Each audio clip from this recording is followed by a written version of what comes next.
Hello, from the mixed metal arts community. I am the woke centrist, and this is Mixed Metal Arts Chats. All right, this one's not going to be too long, just a couple of, just going to discuss a couple current events throughout the week, mostly political and culture war stuff, like we usually do in these free for all sessions. Uh, One of the biggest things, I guess, going on this week is the whole Kavanaugh hearing and the aftermath thereof. One of the things I wanted to bring up this week about the Kavanaugh hearing is that I don't know what the hell's going on. To be honest, yes, there's a lot of uproar about it, but who really knows the truth of the matter? There was a really interesting post that Jordan Peterson had posted rather recently about he believes that once confirmed, Kavanaugh should step down. I'd say I'm not totally against that. I think what Peterson was trying to get at is he's just a figure that sows division. Yeah, it may be so that he never sexually harassed anyone. It also could be true. That could be said for anybody, but it's really hard to corroborate these instances 20 to 30 years later. One thing's for sure, his legacy is certainly tainted. And here's what I think.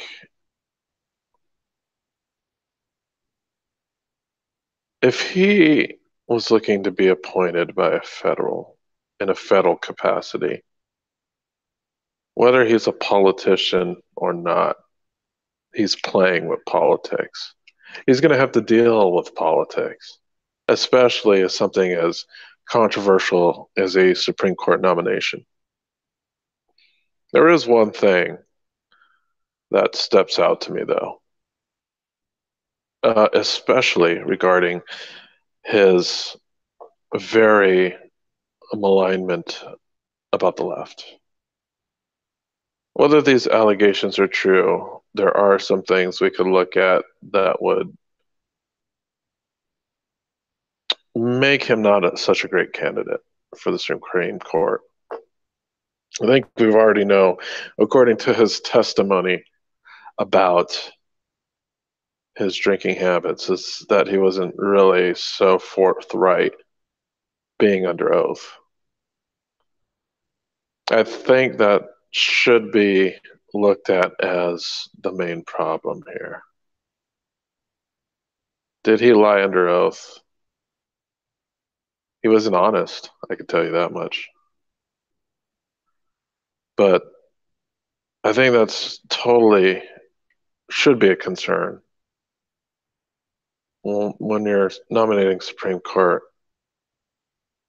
justice, we very much have to look at their integrity and honesty. And I think him not being able to be forthright about his youthful drinking wasn't, I don't think, very forthright or honest. I don't know what happened to the Blasey Ford. Who really knows, to be honest? But I don't know. The guy just has way too much baggage. It's probably not a good call to have him move forward. All right. Now, just taking a look at some other things. There was a funny debate on mixed metal arts about Jordan Peterson's declaration of Kavanaugh should resign once he becomes nominated. I took a look at all the replies on Jordan Peterson's Twitter account. I was pretty astonished that so many people side with Kavanaugh. I was thinking, maybe there might be an even split. I know a lot of Peterson's audience skews right wing, considering a lot of his philosophy concerning family values and personal responsibility. That does make a lot of sense. However, it really, really pissed off a lot of people. But hey, you can't really call the guy ideologue at this point. Yeah, he goes after the campus crazies, but he doesn't like the alt-right much either. But a lot of people want to call him that. Uh-oh, I think I have Andrew trying to get in. Let me see if I sent them the right link.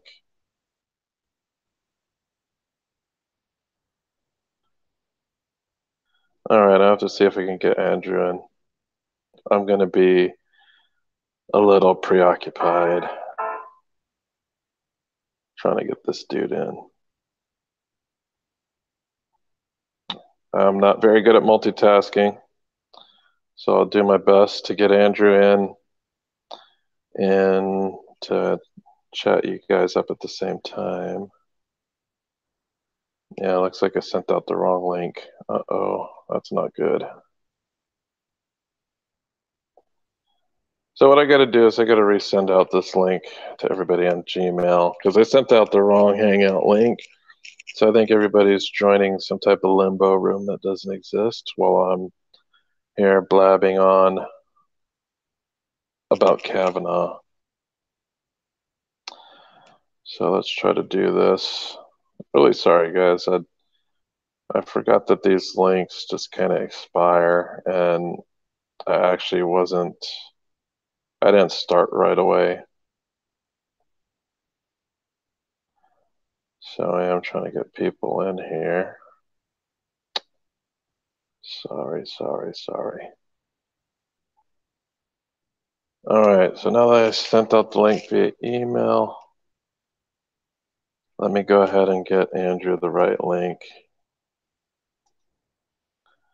Yeah, sometimes when you're not working with a computer, you get these logistical issues that would be normally solved with a laptop, but well, right now I'm just working with what I got.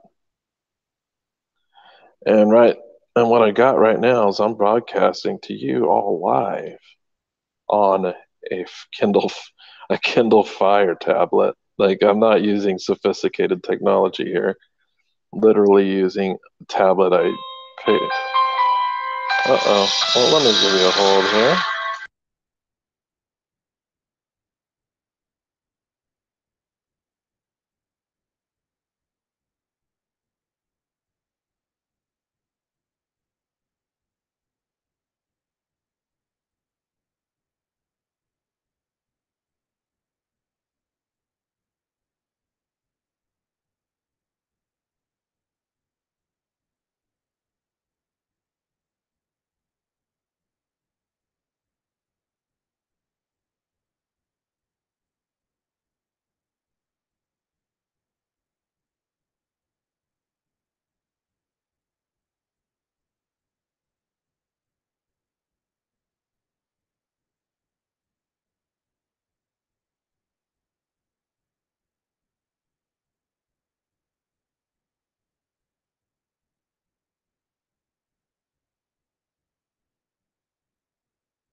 Yep. Really sorry about that, folks. Getting random calls in the middle of the day. I assure you, Andrew will be on shortly. I am copying and pasting the link and I'm sending it out to him. And he should be on here in a couple of minutes. And then I'll actually go ahead and backtrack some of the conversation because I know he probably wanted to talk about some of the stuff I've already treaded. I don't know how much he's been keeping a track of Kavanaugh since he's Canadian and all. I really haven't been tracking it too much. It's to me, it's kind of a boring story. It's a bunch of he said, she said nonsense in which we can't really corroborate. Oh, he's in. Hola. Hey, yeah, I was just talking about. Are you following what happened with Jordan Peterson and his claim about Kavanaugh? No, I didn't see what Jordan Peterson said about Kavanaugh. All right, so if you haven't heard, Peterson said, this is not an exact quote, but it's a paraphrase. He said once Kavanaugh gets confirmed, he should step down. Hmm, that's interesting. Why did he say that? I don't know. You know how Twitter works. People don't give really broad explanations of things. I could look it up for you. I think there was a follow-up tweet to that declaration, but from what I know is that he believes that the candidate himself is just too divisive. Like he's just further dividing people, whether the allegations are true or not. Okay. He himself is kind of creating a political shitstorm, Okay. and it's probably best just to move on to another candidate. I think that's his rationalization for it. Okay. Well, that sounds totally reasonable. I see what he's saying with him being divisive. I think what I was noticing yesterday when my brother basically posted the left-wing bias on Facebook that it's like the like to overgeneralize, people on the far left seem to think that Kavanaugh is guilty no matter what, and then people on the far right seem to think that he's innocent no matter what. And it depends on what side you like, whether the facts of whether he's guilty or not depends on what side you're on. Yeah, but the I funny mean, thing whether they about agree or not. Peterson, yeah, Sorry. the most hilarious thing about Peterson is that, people always peg him as kind of like this right wing guy. Yeah, that's not And a the right that's funniest not thing, a right wing thing to say. no, it's not. It's like more of a centrist thing to say, I think. Because Yeah, I know what is the left kind of wants Kavanaugh to be like jailed or something, right? yeah, Yeah, so it's kind of a middle of the road response. And there was something really funny about looking at the replies of the tweets. I'm not gonna. Okay, so I am generalizing a little bit, but I do think a lot of Jordan Peterson's most ardent fans do lean right. that's I that think wouldn't I think surprise me. that's generally true. Probably. Um, yeah, it's not like he has this large centrist majority flock of fans. A lot of them lean more right than anything else. Probably. But one of the more hilarious things is I was like, okay, that sounds reasonable, but what do his followers think about Hmm. Is that what you it? posted on the Facebook group? Yeah, because he posted that. I thought it was a reasonable position. And then I looked at all of the replies to that, and probably 9 out of 10 are like really unhappy about it. Yeah, that's not Like, surprising. like one guy is like unfollowed. There's another one. This is the Uh, last straw. yeah, there's a lot of ones like that. One says, no, even a brilliant guy like you says very foolish things sometimes. uh, Wow, wrong as can be, Jordan. Sorry. Yeah, so it's funny because there's a lot of criticism about this. Like so much so that I think even God Sod made a video criticism of that position. Oh, we did? God Sod made a video criticizing Peterson about saying that Kavanaugh should step down. Oh, okay. Did he not like it? No, of course. Well, I don't know. I don't. God Sod leans pretty. I don't know. He's kind of centrist, but I don't think Peterson is basing this upon the allegations at all. Yeah, I think well, he's basing his decision or his proclamation based off of the social fervor that it's causing. yeah, I would say that seems accurate. Yeah, I don't think it's really an ideological stance. Just like this guy's causing too much division. Just pretty much go to the next guy. It's like the more ideological stance that I bet a lot of people were expecting from Jordan Peterson was that he would follow the more right-wing bias that he did nothing wrong and all the SJWs are just immature delusional idiots. Maybe. Actually, you know what? I did find. I found a response to that tweet that Jordan Peterson made, and here it is. And this is directly responding to his own tweet. He says, "I'm not certain that is the right move. It's very complex, roughly speaking." Even though he didn't say roughly speaking, I just threw that in Okay. uh, because he says it a lot. But he says, but he would have his name cleared and a figure who might be less divisive might be put forward. Okay. So that's kind of his rationalization is that he's a very divisive figure and he has a better ability to get his name cleared if uh, if he stepped down and had like a proper investigation done into the allegations. Okay. Yeah, because I really don't know what happens. Because if I don't know, it's really difficult, right? Like we think about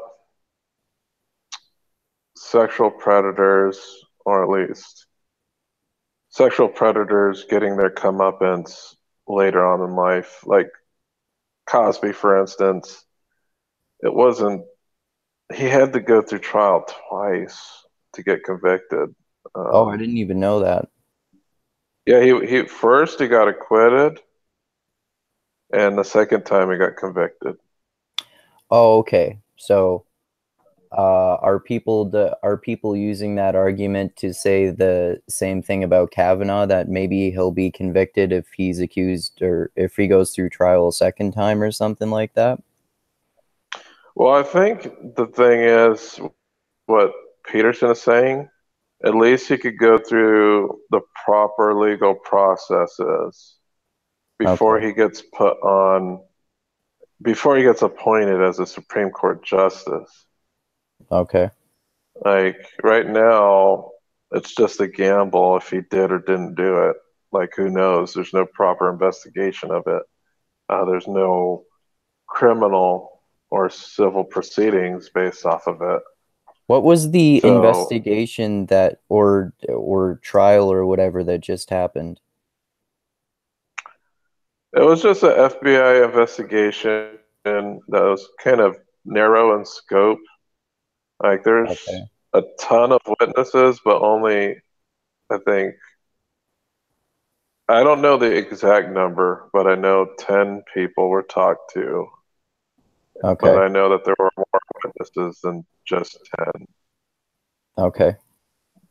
So people are saying that it's not a thorough investigation. It's kind of split because after investigation, they had a meeting in a skiff, which is a really high security room where they laid out the investigation. And the investigation wasn't terribly long. I think it was less than 50 pages, if I'm remembering right.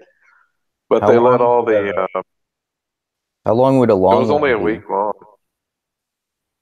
How long would a It was long just a one week be? long. I don't know. I think what should happen. Well, if just take a look at the Russia investigation. This thing's been going on forever. Yeah. You can't really rush an investigation in a week, Yeah. like especially in any type of proceeding in which these accusations are being made. So I think you mean Jordan. in, sorry, go ahead.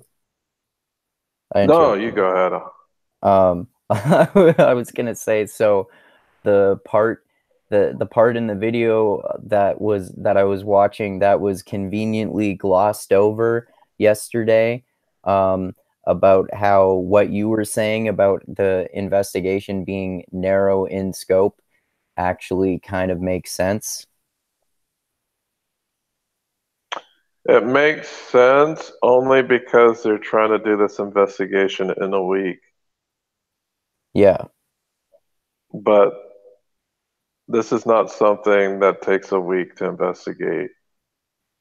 If yeah, we're talking about anybody else who's come under these allegations, um, this is going to take a little longer than a week. It's according to all the people who've come forward. I know a lot of them weren't even spoken to by the FBI. I think it's important that a lot of the witnesses that have made claims be spoken to at least.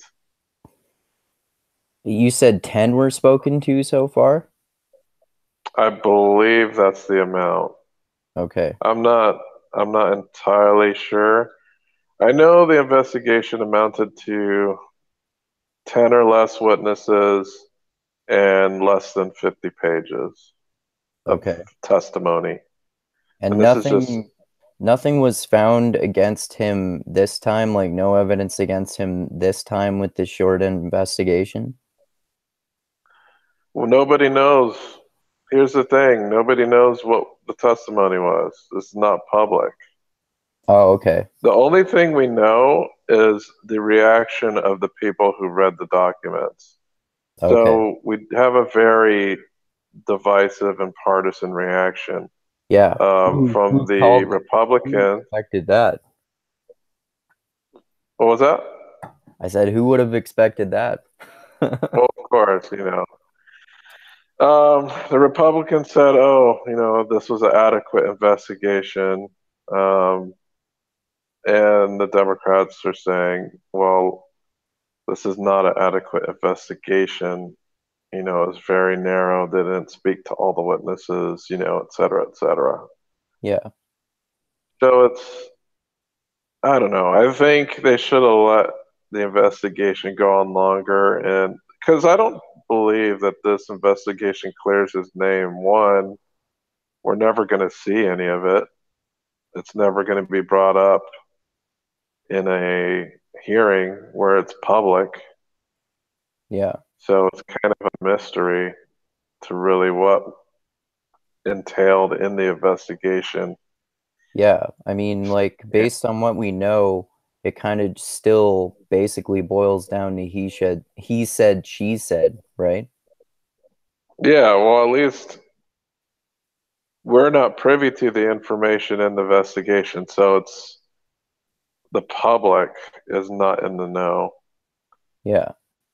of what's going on regarding the investigation. I know it wasn't a full-fledged, Trump Russia style investigation, but it wasn't. I don't know. A week is just too short. That's my opinion. Okay. Yeah, I didn't know it But I was don't that know, man. short. I don't know. It's really hard to come up with a real reasoned good opinion about what should happen. I'm kind of in the Peterson camp. This guy's just too divisive? There's just too much baggage surrounding this guy. Um, I don't really know because this is the second Supreme Court appointment. Gorsuch, it wasn't half as much of a circus as it is now. Okay. If they had that much dirt against him, then I'm pretty sure that would have happened to him too. But it sounds like they didn't. So are the main accusations still revolving about what happened when these people were 17?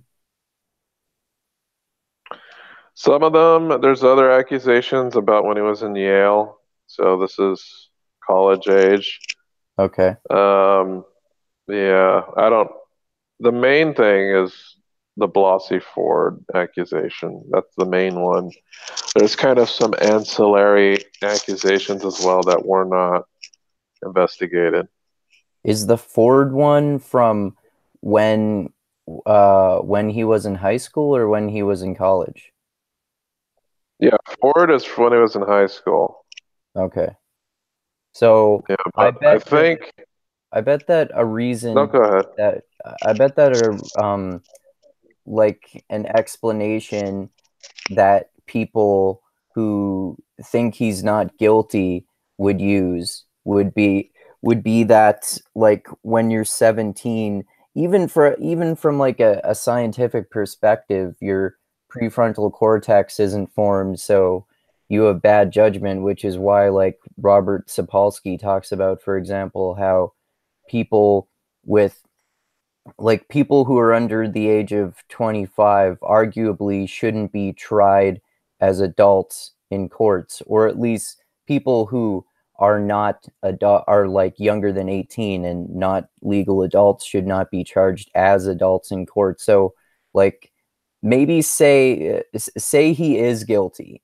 Maybe if it's only those accusations that he's guilty of, maybe he shouldn't be tried now as an adult for what he did back then. But I don't know. I don't know if I actually believe what I just said there. I'm just saying that's a possible explanation. I totally agree. Like pre-17, you're 17, you're not using your prefrontal a whole lot. Um, yeah, he was a minor. She was a minor. But here's the thing, like when you're being put in a hearing before and you have the hammer of perjury waving over your head, it's best, even if it's entirely possible that he got blackout drunk and doesn't remember. Yeah, Hey, that's completely plausible. yeah, Even then, that doesn't absolve him, but then again, he wasn't forthright about his drinking habits. yeah. And if he, like, especially if he did something really bad, then especially in that case, it doesn't excuse what he did at all to talk about how he was younger than an adult. It doesn't make what he did any better if he did do, like, the worst possible accusations or something like that. Yeah, I agree. All right, so moving off of that, because I don't know, this Kavanaugh stuff just hurts my brain. Me too. Uh, who's your pick, um, Connor or Habib? Habib. So why do you pick Habib? Uh, I honestly am, I honestly am not sure exactly why you asked me that question, but I like Conor Habib because I've watched a few of his podcast episodes recently. Is that what you're talking about? No, talking about Conor McGregor and Habib. Oh, I can't see, pronounce his last name. I totally thought you were talking about a different Habib, so I'm not even aware of this fight that's going to happen. Oh, you don't follow MMA? Not very closely. Okay, you know who Conor McGregor is, Yeah, I right? know who Conor McGregor is, rather. Do you know who the guy is that he's going to fight? No. Okay. Excuse me. Okay, I know you may not follow the fight, but or even the drama in front of the fight, but I don't know. Have you heard of the Conor bus assault No. when Conor McGregor attacked a bus full of people? I didn't know about that. Man, come on! You didn't know when he got arrested for attacking a bus full of people? No. Okay, it's like a really long story, but Conor. Well, okay, one of Habib's crew, I guess, messed with Connor's crew, and it was like, just people talking shit and pushing and shoving, publicity shit. And Connor got super mad, flew all the way to New York from the UK. I think that was where it was. It was in New York, and he assaulted a bus full of people. And so the bus was it was full of fighters, like mixed martial arts fighters. Okay. I think one of the occupants, at least one of the occupants on the bus was like somebody from Habib's crew. So he Okay. was like really pissed off. He attacked the bus. He threw a dolly through a window in the bus, and this is an occupied bus. There were people on it. Wow. Um, I think he injured like two people. There was a female MMA fighter who got really freaked out by the incident. Okay. Um, yeah, he ended up getting, I think he turned himself in. I think he got a misdemeanor for it. I'm not really sure. Actually, I'm not even sure if it went to trial yet, but he got bailed out, whatever. So there's this kind of blood feud between these two guys, like we haven't seen in MMA history, pretty much, aside from, maybe Cormier and what's his freaking name? My memory is so horrible. John Kennedy Jones. Jones. Okay. Cormier and John Jones. Like they got into a fight during a press conference. Oh wow. I didn't know that either. Yeah, they do not like each other at all. But it's kind of in the same vein. They don't like each other, but it's crazy. Like Connor attacked the bus full of people. That's just nuts. Yeah. So I'll tell you my pick. My pick is Habib. Um, I don't know. I just think Connor needs to be taken down a peg. I was like voting for like underdogish type people. Like when DC and John Jones were fighting, I like going for DC because he seemed like he was the underdog. But I don't know. We'll see. I'm not going to get to watch the fight, but I'm sure I'll be able to find some highlights of it later. I don't even know what Habib is like as a fighter. He's a good wrestler. He's Okay. awesome. He's awesome on the ground. Okay. Connor's just like a phenomenal striker. Yeah.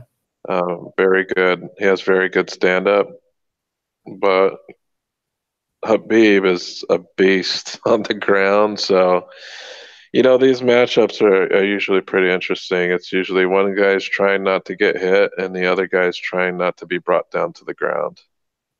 Yeah. And it's kind of like this. Typically, these fights tend to be boring. Like, usually the good, like, explosive fights are people who are both like good strikers or people who are good um, on the ground. But when it's like one striker versus an on the ground guy, a lot of it is like defensive. It sounds like it might be a very defensive fight. Okay. But we'll have to see. I'm excited to to see what comes of it. But yeah, I'm rooting for Habib. Okay.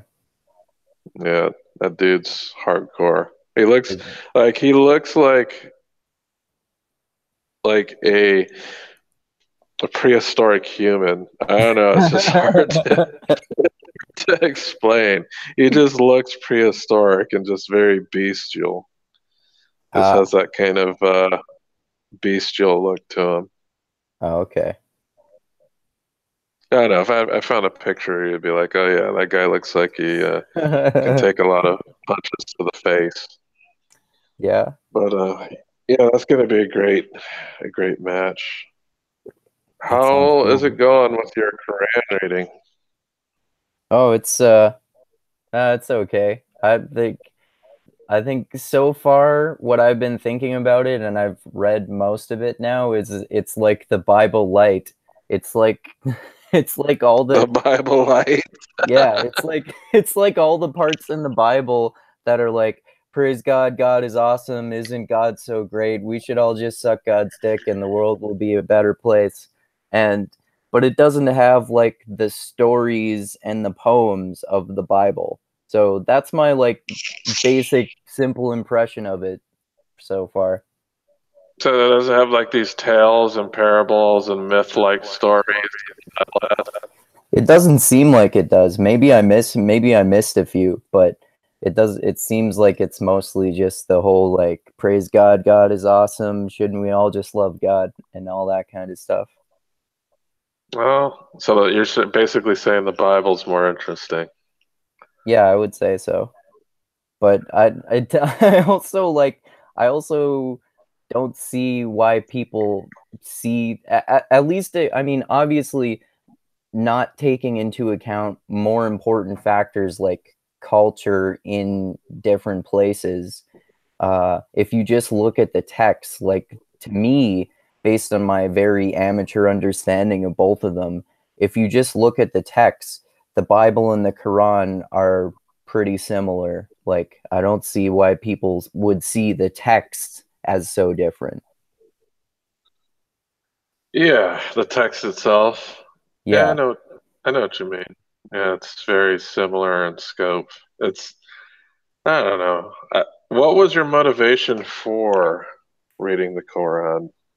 Well, both because of people like Ed having a having such a harsh opinion of it, and from other people like in MMA who I've heard have like talk admirably about Islam rather. So I wanted to see what all the fuss was about. I mean, like Izzy A, people like Yeah. him. Yeah, he has seems to have a much more nuanced perspective on Islam. Yeah, yeah. I think he has like a very moderate Christian like perspective. But here's the thing, like I've listened to sermons from what are those? What is the Muslim preacher called? Oh, oh crap, I'm blanking on the name right now too. I think imams or something. Yeah, it's an imam. Yeah. Yeah, I've listened to sermons by imams, and they sound really no different than Christian sermons for the Oh, most okay. part. Like I was expecting to hear like these really super radical and conservative fire and brimstone type of sermons, because I know there's a very large spectrum of sermons. As when I I was in a very moderate Christian church. Like there was never any fire and brimstone, gay bashing, or you know, drug druggy bashing. There was no bashing in the church that I went to. It was always about how can we help? How can you have compassion? It had nothing to do with pointing at people and calling them morally wrong and trying to stand in the right Yeah, behest that you'll be sent to hell. It was never like that in the yeah, church. It was all about compassion and love and, you know, being like walking in the line of Jesus, like being very compassionate to your enemies, your neighbors, just about not being an asshole basically. yeah.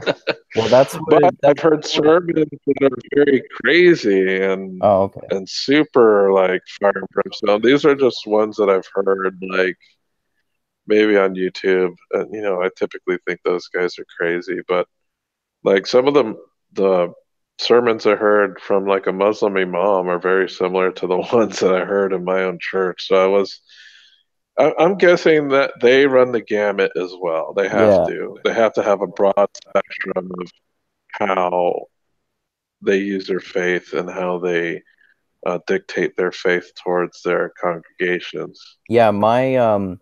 My upbringing when I was going to church as a kid sounds similar to yours in that like the way the way my parents would preach, because my parents were ministers. They had like a pretty moderate perspective on Christianity, and we're talking about like love and inspiration and compassion and stuff like that when I was a kid too.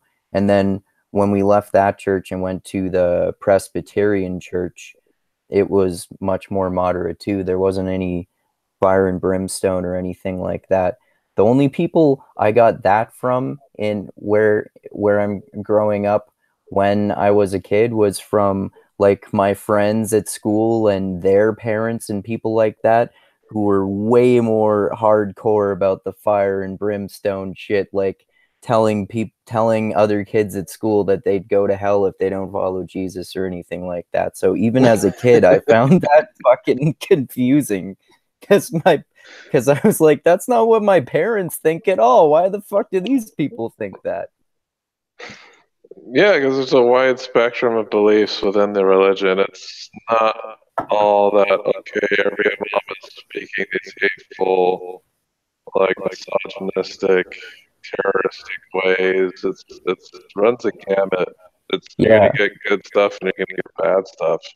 yeah, yeah, Just that whenever we look at a different culture from ours, we tend to focus on the bad stuff. yeah. Yeah, for sure. I bet that's a big reason why like people in the Western world and North America and whatnot seem to see Islam that way. Yeah, yeah. And there's weird Christian sects, like I guess you would say, um, who are they? What are those called? I keep forgetting the name, but they have like a specific way of dress and Hutterites? uh, um, no, well, not that particular group. It's just a group that what are they called? They're the ones that speak in tongues. Oh, yeah, I'm not I think it sure. starts with a P. Hmm. Like I their denomination of Christianity? Yeah, yeah, it's a certain denomination of Christianity. They speak in tongues. Women aren't allowed to wear pants. Women They aren't have to allowed to all wear wear. pants. Like they have to Well, wear okay, skirts? Are yeah, you talking about because like Puritans? no, no, no, no, no. It's okay, because when my girlfriend was living in Puerto Rico, she had to deal with a lot of them in her area, but it started with a P. Pentecostal. Oh, okay. Okay. Yeah. Yeah, because they're very strict about their dress codes and stuff too. Okay. And Yeah, it's no that's different than like women wearing headscarves and stuff. They have their specific, religious and social standing based on dress too. Like yeah. it's in Christianity, it's in Islam. It might be more prevalent in Islam, but it's not like it's absent in Christianity either. Yeah. Yeah, that's for sure. Like there's no shortage of Puritanism in some sects of Christianity, like just like you were just saying, which is exactly the same as Islam. Yeah. Well, yeah. Well, I hope you have an interesting quest with that Quran. Yeah. It's amazing because you just told me a couple days ago that you're going to read it, and you said you're almost done. Yeah. Well, it's pretty easy to read quickly. Like I said, it's not like I'm not I'm not honestly a big fan of the Bible either, but that's one thing that I noticed about it. It seems to have more interesting parables and poems and stuff like that, and this one seems like it seems like a more simplistic version of the Bible to me, and I'm not saying that to denigrate it. It just seems that way to me. Yeah, the only way I'd read the Bible if somebody completely translated it into modern language. Yeah, the language is Um, really hard to get through. like if someone just, removed all the thee and thines and thous and kind of constructed the sentences in a modern fashion and then, took all those very old and obsolete words and substituted them with something that is currently understandable in a modern context and told because a lot of the Oh, stories are really interesting, especially like in the Old Testament. Like they're crazy stories about all these different characters in the Bible. Like I love the concept of the stories, but having to read them in kind of this old language that you have to think more thoroughly about what they're saying instead of just ingesting what they're trying to say. It's different when you're trying to garner the definitions of language by looking at something and putting it in an ancient context rather than just reading some words and immediately knowing what they're talking about. well, there are actually like more modernly worded versions of the Bible. Like if you're talking about the thee and thou stuff, that's more from the King James version, which the I had that version recommended to me when I was reading the Bible more recently because it's considered by a lot of people to be the most historically accurate or something like that. But there's also when I was reading it recently, I read the New Revised Standard Oxford Edition or something, which is according to my parents at least, and according to some biblical scholars, is still very accurate, but they take out the thee and thou kind of language.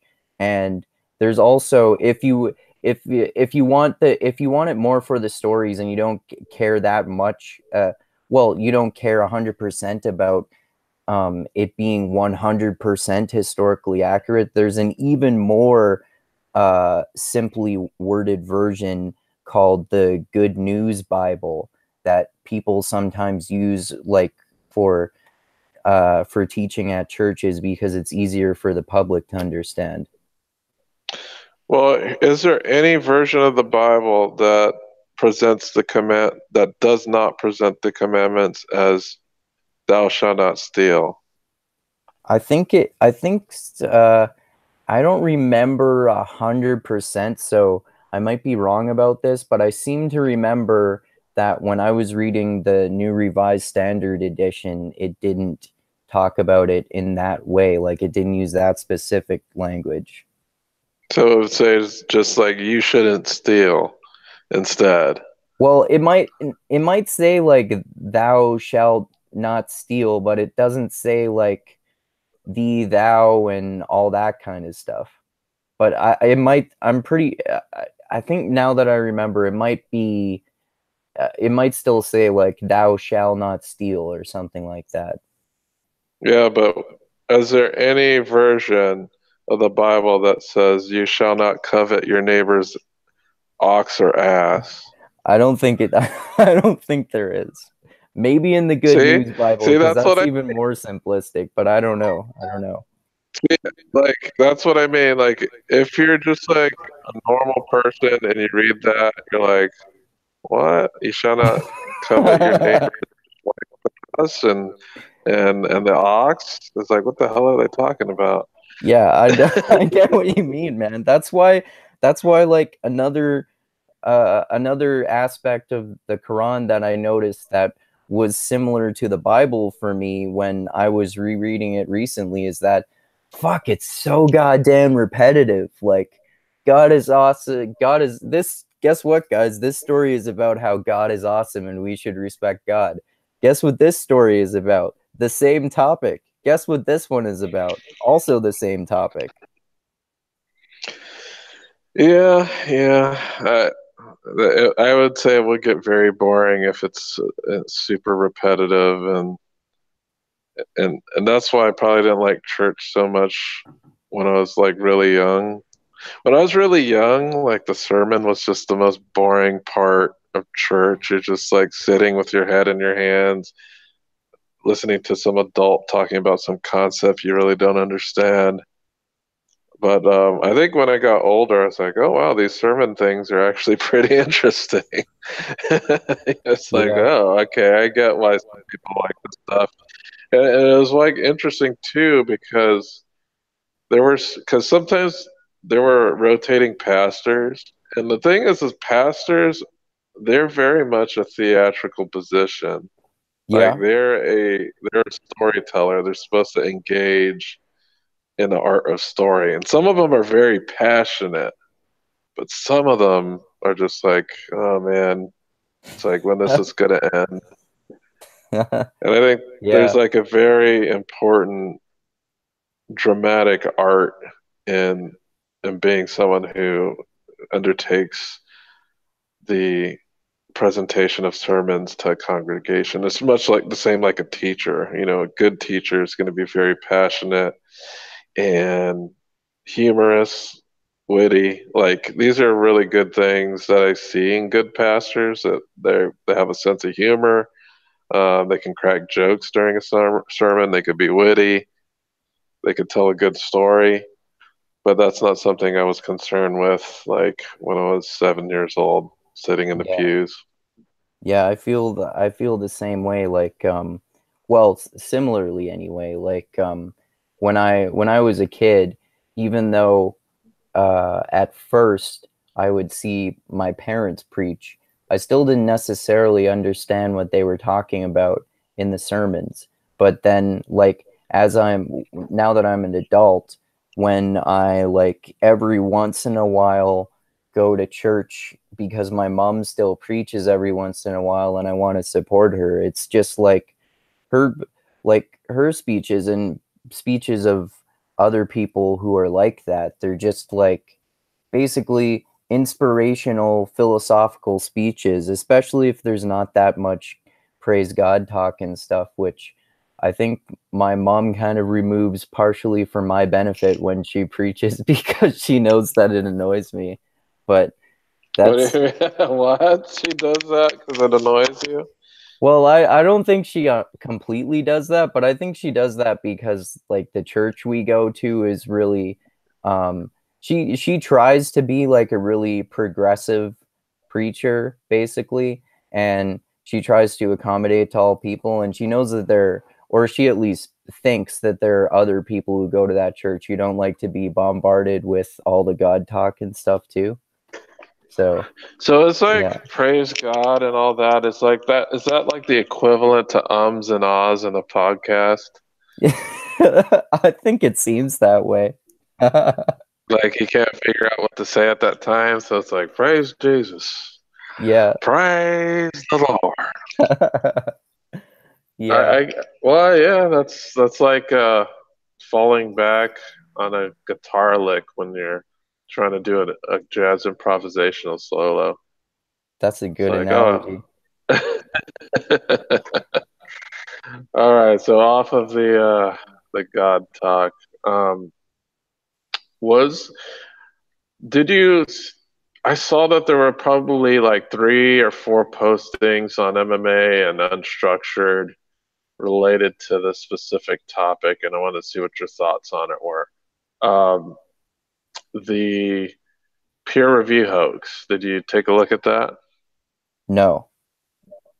Okay, so there was a Quillette article written about 3 academics who had submitted 20 fake papers to Oh, journals. oh, was there a Tim Pool video about that? Yeah, there was a Tim Fool video Oh, about it. okay. I do know what you're talking about then. Yeah, academic hoaxing. Yeah. Yeah, so there's this argument regarding the academic hoaxing that I've seen it by people who run the journals and they say, oh, submitting these hoax papers is totally unethical. But there's also the argument is how do you make sure that the peer review process is working as it should be? Okay. Yeah, it So makes sense. it's like how do you test that process without submitting completely bogus papers? I mean, that's a good question. I mean, it seems to me like it's a good thing to test the process to find out whether it actually works well or not. And I don't know, I can't think of any other way to do it, but I haven't really thought about other ways to do it either. So there's that. Yeah, these are academic and scientific journals. Some of them are a bit looser in their science, but if you're trying to improve your peer review method, then I would think you would need these type of road bumps to keep your peer review process honest. Yeah, that makes total sense. I mean, like you don't want them to be catering to biases like it seems they are. Yeah, I wish I found some of these bogus papers that they submitted, but a lot of them sounded extremely hilarious, Yeah, they did. I think. And then and some of the even legit ones that weren't hoaxes sounded extremely hilarious. I'm like, really? Are people really writing about this? Like um, feminism and dog parks and some other weird stuff. It's like, Jesus Christ. Like, this is what academics think about. Yeah, I guess And so. I think that was one of the real ones. Yeah, I think I remember hearing that too. So it's like if you want this venerated peer review process to remain something to look up to as a standard of objectability, then you kind of have to keep testing it. You can't just um, you can't just allow bogus papers because of nepotism and because it rides along a specific ideological view that you agree with. Because I Yeah. think a lot of the papers they submitted had bogus science in it.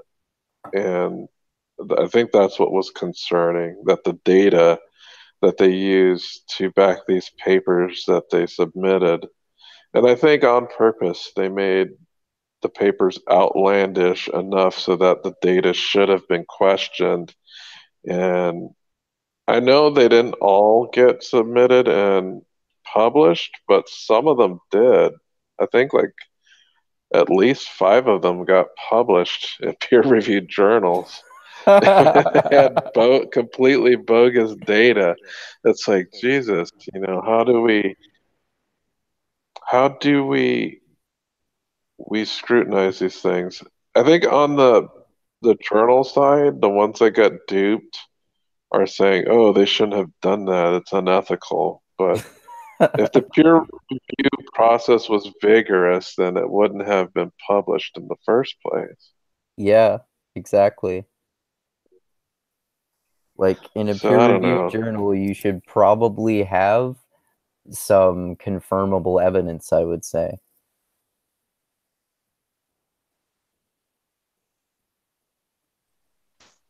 Oh, that was weird. I temporarily lost connection there.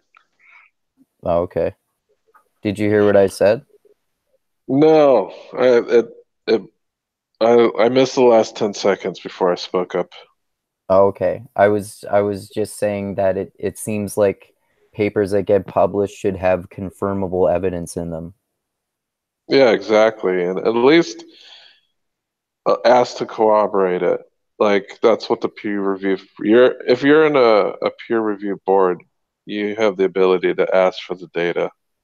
Yeah. And if they asked, they said if they asked for the data for any of these studies, they would have been completely rejected. Yeah. But they didn't. The ones that passed, they didn't ask for the data.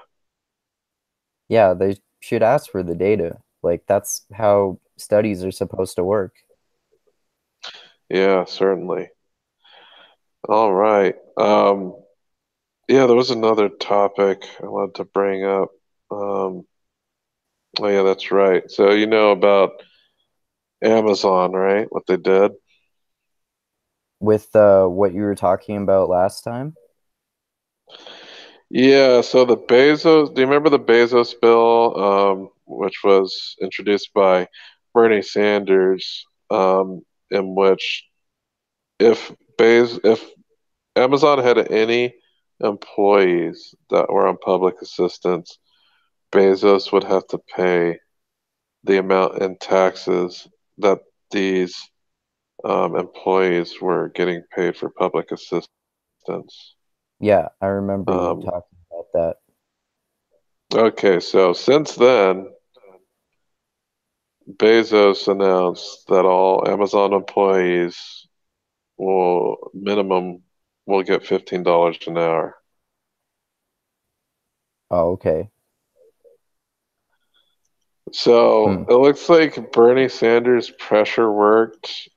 I'm still saying it's too soon to see what will happen. I don't know. Okay, so disclosure, I am employed part-time by Amazon, so I do benefit from this. My job role was not a high-paying role, so this actually gave me a significant raise. Oh, okay. Um, it pretty much raised my rate, my raised my pay by 50%. Wow. Yeah, like I said, significant. Yeah. So I can't say I can complain about it. I just don't know what the long-term effects may be. I don't know if this is a push towards automating more jobs. Like I know a lot of the lower tier jobs are automatable if you're able to do it right. I'm not sure if mine is, but my job can certainly be sent overseas to, cheaper um, alternative because I'm pretty sure this $15 an hour thing doesn't cover overseas workers. This is only for American workers. Okay. And yeah, I'm pretty sure that's the case. It's just for the US workers. I'm just hoping that this doesn't push more of our jobs overseas because I work at home, um, and I do my work from home. So anybody who can work from home can work from anywhere. So that doesn't mean it doesn't make my job any more secure. It may even make it less secure because um, anyone that can basically do my job. It's not, I guess, not anyone. It's more difficult for someone from overseas because I do interact with different departments and with customers, and there's always going to be the need for people in the U.S. to talk to people in the U.S. because some people just don't like dealing with talking to people from overseas. Yeah. Because there's definitely a language barrier. I think if you're from overseas, you can't. It's harder for you to culturally connect to people who are in the U.S. Like, um, Like for instance, like I'll talk to a customer and they'll have like an email that I think is pretty cool. Like, oh, it's like their email is Duke Nukem 5 or something. Something like that. I'll be like, hey, you're a fan of Duke Nukem. Oh, that's cool. Like that's something that I can talk about because it's within a cultural frame that I understand. Right. And there's just like these very small cues, especially if you're talking to people from all over the United States. You can mention, oh, I visited, a city nearby there, or, you have something a little to connect over. I think that's really important to be able to connect with people, especially if you're trying to help them out with something. Try to create a connection with them in some way, and they'll just immediately like you better, and it's an Yeah. easier experience. That is Yeah. almost impossible with someone from overseas. I'm not saying it's impossible, but it's very difficult, especially if the culture is so vastly different that it's hard to connect. Oh, unless they're like extreme America files that just ingest American culture any chance they get. It would be very difficult because I just live in it and it's natural to me. Yeah. Yeah, so it's very easy for me to. And sometimes I'm not even talking to people about what they're calling in about. I think it was a couple days ago, I was talking to a guy who was trying to get ready for like a musical recital, and he was buying like a guitar, and I was like, oh, of course I'm a musician, so we ended up having like a 10-minute conversation about music. So Cool. it's very easy to connect to people when you're a part of the same culture. And that's the same too, because, there are people in the US who you can tell just by talking to them that they're not native. It's true. Those Yeah. people, yes, they're a little bit harder to connect to, but at least they live here and there's, something that you can say about it. But Yeah. then again, that's what I'm saying about this bump to $15 is that it doesn't, yes, it's nice, but I don't know if it forces the hand of automation even more so. Hmm. Yeah, that's interesting. I hadn't thought about that. And it's really weird too because Amazon, I think, employs less than 500,000 people, Okay. and Walmart employs, I think, 2.2 million. Oh, right. Yeah, you said that last time. Yeah, and I'm thinking, so what's going to happen to all these Walmart workers? Is that where Bernie's going next? Because Walmart has a lot of people who are on public assistance working for Walmart, Right.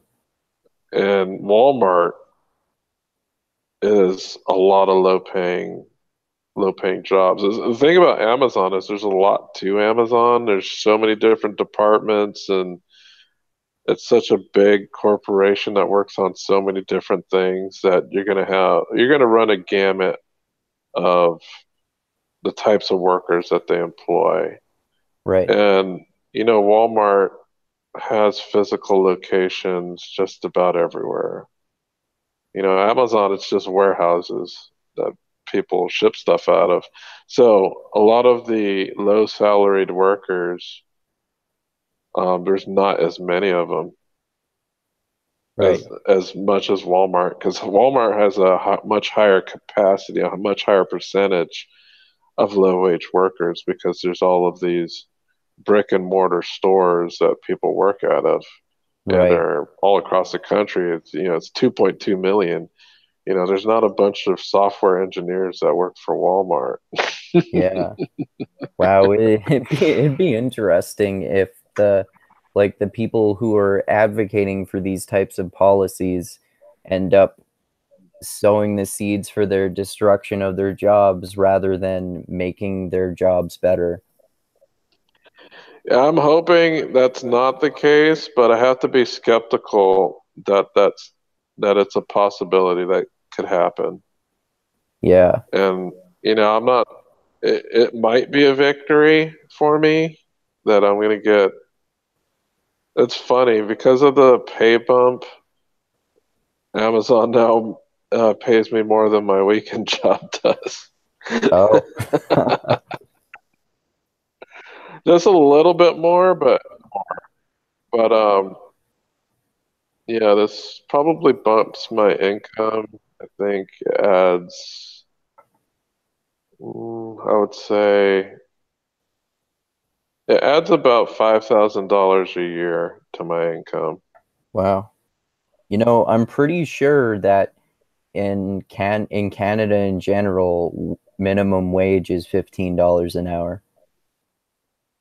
Yeah, that's a nice minimum wage. Yeah. You could do something with. Yeah. That's probably why Americans work so damn much. Yeah. We don't have that nice minimum. Yeah. I mean, like We gotta work here, 60 hours to make 40 hours, what you would do on your $15 minimum wage. I mean, like here, because it's a higher class, higher income part of the country, it's very easy for someone like me to find a part-time job that I can earn 16 to $18 an hour doing, or more, or even like And that's 20. dollars, aren't Canadian dollars. They're more like 15 Canadian dollars. Isn't that like 13 American dollars? I'm not sure about the conversion rate. Yeah, because I like whenever I see a comic book, like it costs more in Canadian than it does in US. Yeah, that's true. Like a $10 novel here is probably like 12 or $13 there, maybe. Yeah, that sounds about right. Yeah, so 18 is like 15 here, I think. $18 an hour is like 15, but even 15 is like 12 maybe here. Okay. 12 is still decent though. Yeah. As a federal, the minimum wage in some states here is like $7, $8. Wow, that's low. That sounds Yeah. low. Anyway. It is low, man. It's I remember when I first started working in California, I think this was like when I was 18, minimum wage was like 7.50 or something like that. Wow. And that's I remember just like when I was a kid in high school, minimum wage was like 8.50.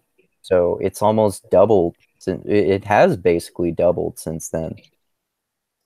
yeah, I remember my first video game job as an intern. I was getting paid minimum wage and it was like 8.50 or something like that. Yeah, that's how much I got paid at my first job. Yeah. But yeah, you got to make your money, man. Mm-hmm.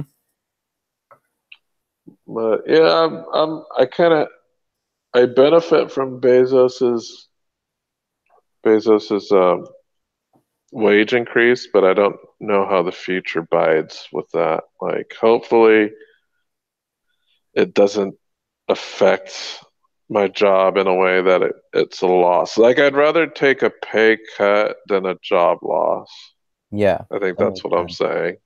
Yeah, hopefully there aren't those negative long-term consequences that you were saying could happen. Yeah, that's the only thing I fear would be that. Um, but who knows? We'll see, man. We'll see what's going on. Hopefully, nothing bad, but I'm glad for the pay raise. Yeah, that must be nice for the time being. Yeah, certainly. And besides the Quran, has there been anything else you've been reading lately? Oh yeah, I've been well, I read New Spring, that prequel in the You already read the whole thing? Yep. Jesus, man. It was it was a quick read. It was it was really interesting, especially toward the end where there was all that action and people trying to kill each other. Yeah, I listened to an audiobook and the last part was like chaotic for me, so I didn't really ingest what was going on.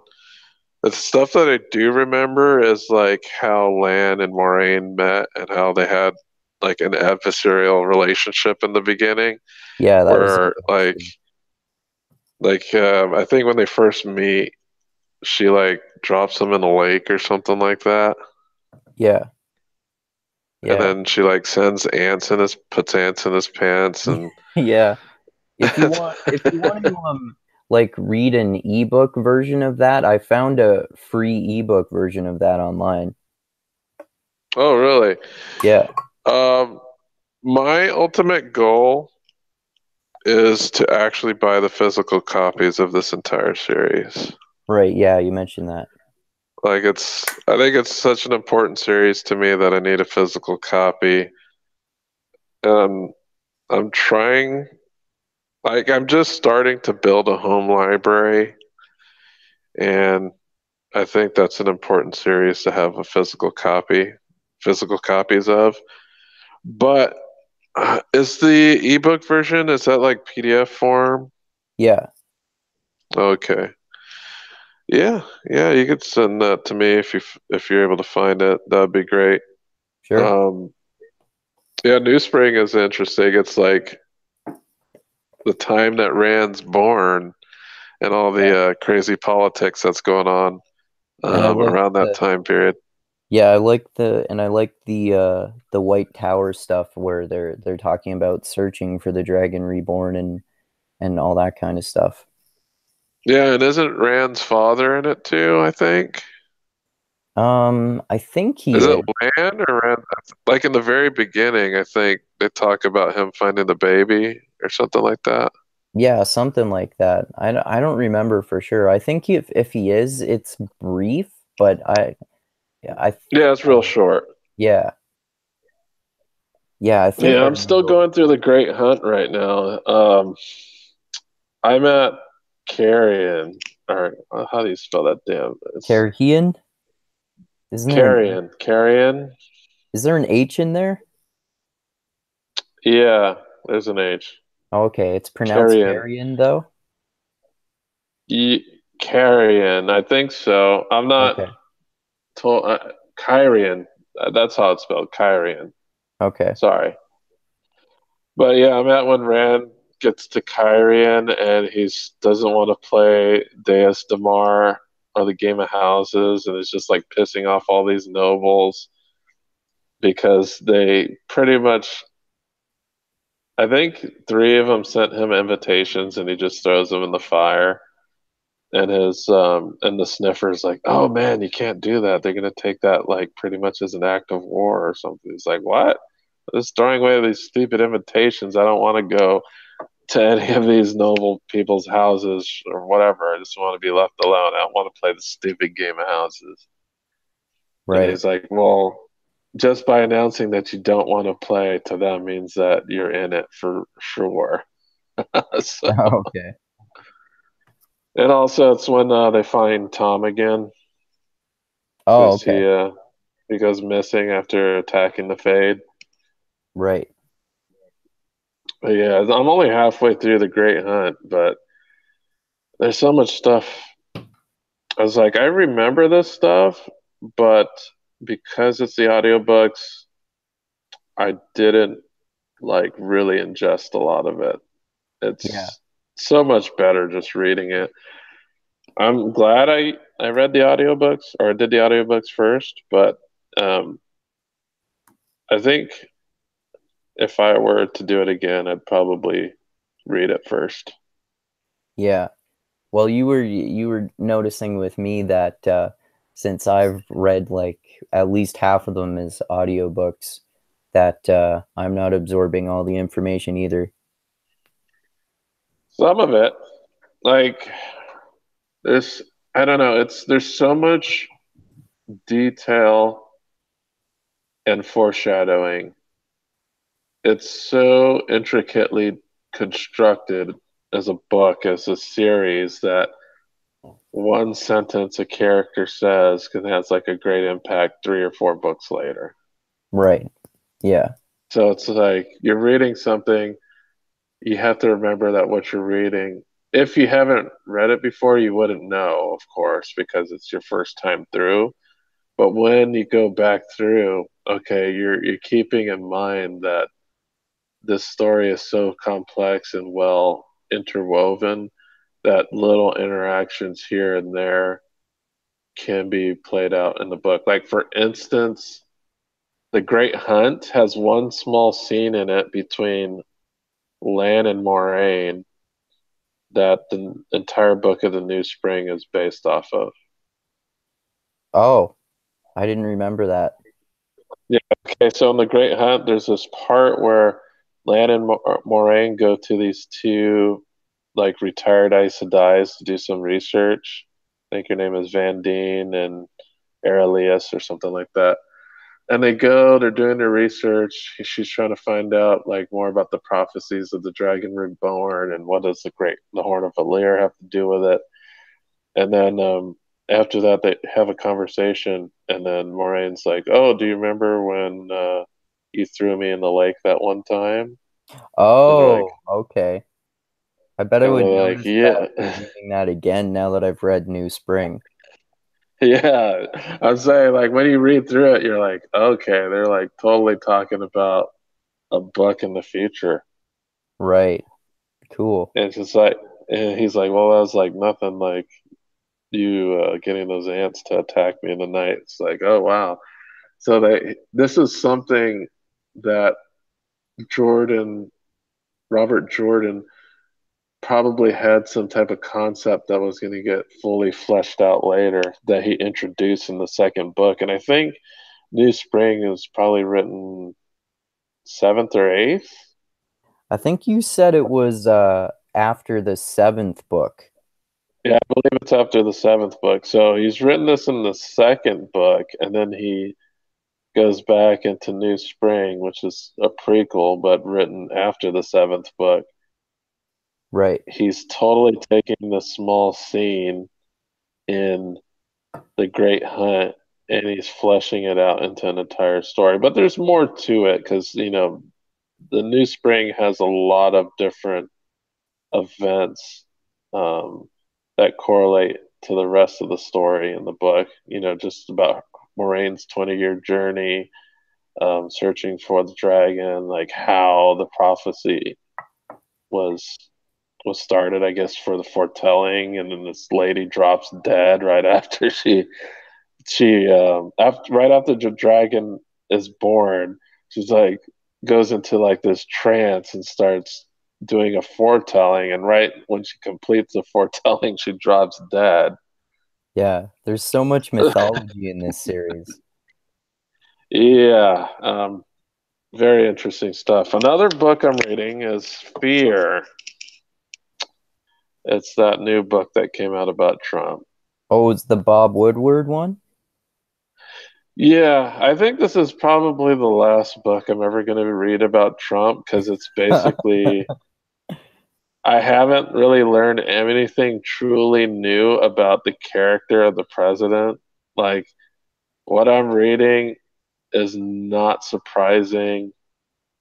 It's very much like the actual events covered in the book aren't really a rehashing of previous books, but the way in which the president reacts to these different situations is very much the same as has been described in previous interactions he's had about different issues. So I think I'm going to finish this book, and when I'm done I'm like, okay, no more Trump books. I think I pretty much got as much as I need.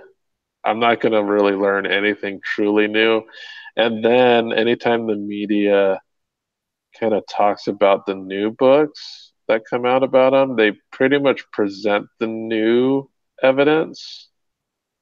So I haven't really learned anything truly new. Yeah, there's very small situations and details that I wouldn't know, like his decisions about um, pulling funding from South Korea, or how he handles military matters.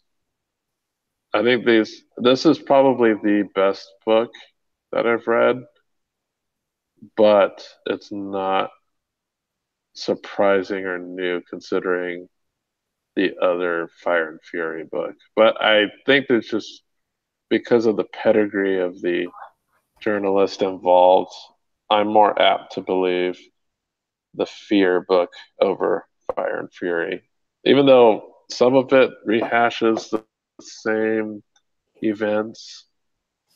But there are some new, because it is a newer book, so any events that the other book that doesn't cover that are more recent are covered by this new book. Okay. But after this book, I'm just done with Trump books. It's all the same stuff. So do you think that Fear book is worth reading, still worth reading, since I've read Fire and Fury, and was one of the Matt Taibbi ones that you recommended about Trump too? Matt Taibbi did write a Trump book, but I actually never read his Trump book. I think Matt Taibbi's Okay. Trump book is about following the press corps during the election. Okay. Maybe I might read it because I just like the way he writes. It's very informal and kind of bombastic. He doesn't care about not using like bad language. It's like closer to a Hunter S. Thompson, but language wise, Hunter S. Thompson, but not fictitious wise.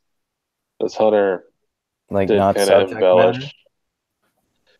Well, it's just like some of Hunter's books, like Fear and Loathing.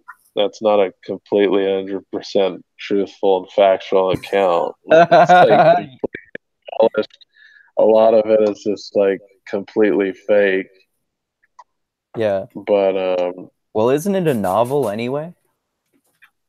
I believe that's a novel, but it's actually based on true events that actually happened. And when I mean true events, he actually went to Vegas with his friend and they did a bunch of drugs together. But some of the drugs in that book aren't even real drugs, so there's a lot of embellishments and fakery in there. Oh, what are And some of the if drugs in there that are not real? adrenochrome, Oh, okay. have you read the book? Yeah, I've read the book and I've seen the movie. Okay. Um, because the Samoan is actually a real life person, who was actually a lawyer. He was a civil rights lawyer, and he Oh, wasn't okay. Samoan. He was I think he was Mexican, a Mexican lawyer. Okay. But as you can see, he didn't really drive with a Samoan anywhere, and there's a lot of embellishments, a lot of fakery, a lot of over exaggeration. Yeah, And it's an well, entertaining story. He did actually go up there to cover some type of race, and he went to some type of DEA conference, but a lot of the bits in between that are like somewhat made up. okay. Well, that's what Hunter S. Thompson is like, right? Yeah, but his writing style is very informal. Like he doesn't care about not using harsh or profane language, or kind of like investigating his inner thoughts, his own paranoia, stuff like that. Yeah, for sure. But but Did yeah, it you was more a see the novel than a factual account. Did you see someone was reading to me a list once of the daily drugs that Hunter S. Thompson would do, and he would I forget what exactly how exactly it goes, but it's something like cocaine several times and like strong psychedelics like mushrooms or and some and some weed and a whole bunch of alcohol and I think other stuff too. And then like after a whole day of doing a whole bunch of drugs, it said, "Now Hunter S. Thompson is ready to write." I wouldn't doubt it. Like he was an advocate for psychedelics and stuff, but if the guy did as much drugs as he did, I don't know. It sounds pretty impossible to stay sane with the amount of drugs that he supposedly did in that book. Yeah, And some of them aren't even real drugs. They're just kind of made up drugs for the story. yeah, So it's an interesting story, but it's not 100% fact or truthful. There's a lot of embellishments and exaggerations in it. yeah. Well, it's more Yeah, interesting so that way. yeah, he kind of spices it up, makes it like a more shocking and compelling story. Who's Yeah, gonna really read a book about a straight-laced report on what was it, a race in the desert and then a DEA conference? Yeah. yeah. But yeah, it's an interesting book. I might have to look at more of his works too, because that's the only book I've read of his. Yeah, I think I might have read one more, but I'm not sure. I have at least a few of his others books that I wanted to read. I probably will read one of them soon, like maybe The Rum Diary, because I've seen the movie based on that one too. Yeah, I've seen that movie, and that seems like more factual than Fear and Loathing. It seems more like doesn't seem like super embellished like his other stories, but Yeah, he was a journalist in Puerto Rico, so that's certainly has a basis in reality. yeah. Well, I mean, like based on my limited experience of Hunter S. Thompson so far, it seems like he's done a lot of stories about basically being a journalist who parties a lot. Yeah, that's for certain. But yeah, I guess my comparison with Matt Taibbi is he uses kind of like I guess you would say working class language, Okay. curse words. He's not, but he does try to stay more factual though. I usually prefer that writing style too. If it gets, especially if it gets too overly academic, that I'll still read the book and often I'll still enjoy it too, but I'll just kind of find it annoying and tedious after a while too. Yeah, that could certainly be the case. Oh, sorry. But yeah, Fear, another book I'm working on is can you hear me good? Yeah, I can still hear you. Okay. Let me get my microphone out here. Okay, another book I'm working on is oh shoot, let me see if I can find the title of it.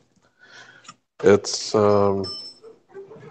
I think it was a Pulitzer Prize winner. It's by like this Japanese guy who wrote a book about a butler in like the 1800s.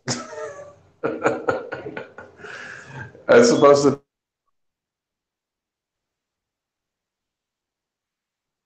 to just recently is The Gunslinger.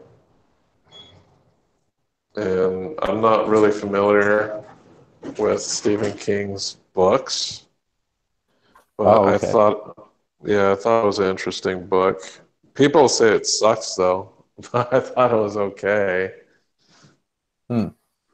Yeah, Have I haven't read that one, but I've read a bunch of Stephen King's books, and I think a lot of them are really good. Some of them are good. To me, a few of them are more mediocre than some of his stuff, but so I think for the most part, I would like what's say a I like. mediocre Stephen King book? Sorry, what was that?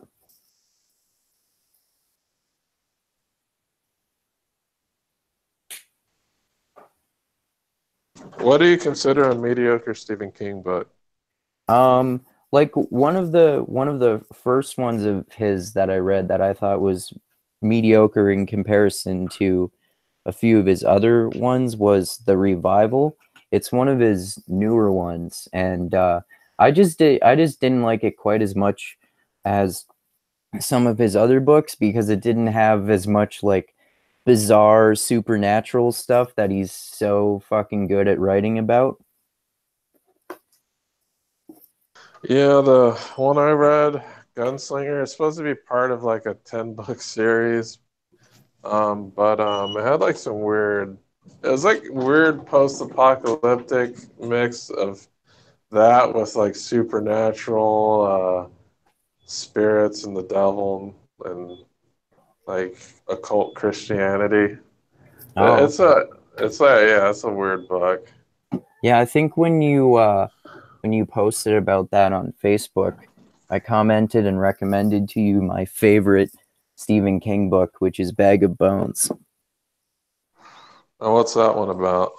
It's about, like many of his stories, it's about a writer who goes to this town and he's doing some writing and he gets involved with basically a younger single mother and her kid, and I think he's divorced or something like that, and he gets involved with her, but it's slowly like basically there's kind of like some supernatural stuff happening, like something like a ghost, or not necessarily a ghost, but like weird supernatural type of things happening in the night, like things will move when he'll wake up and things have moved, or he'll get waked up in the middle of the night and hear strange sounds and stuff like that.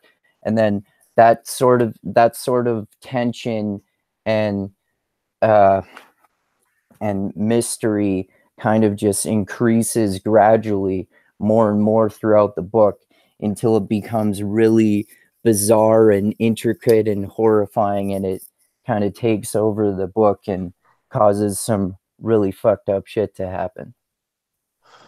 Yeah, well, The Gunslinger sounds like a very different book from that. There's a lot of world building in it because the setting doesn't, I don't know. I'm only the first book in, but it's some type of post-apocalyptic setting, but I don't know where. It doesn't seem like it's on Earth, but maybe like a parallel universe because there's different there's an idea that there's a parallel universe of some sort happening in the book. But there's a lot of world building as far as like locale and it's like how people talk, the customs, the culture. There's a lot of it's it's not drawing upon standard American culture, so he has to build some type of culture. And I think that makes it more interesting.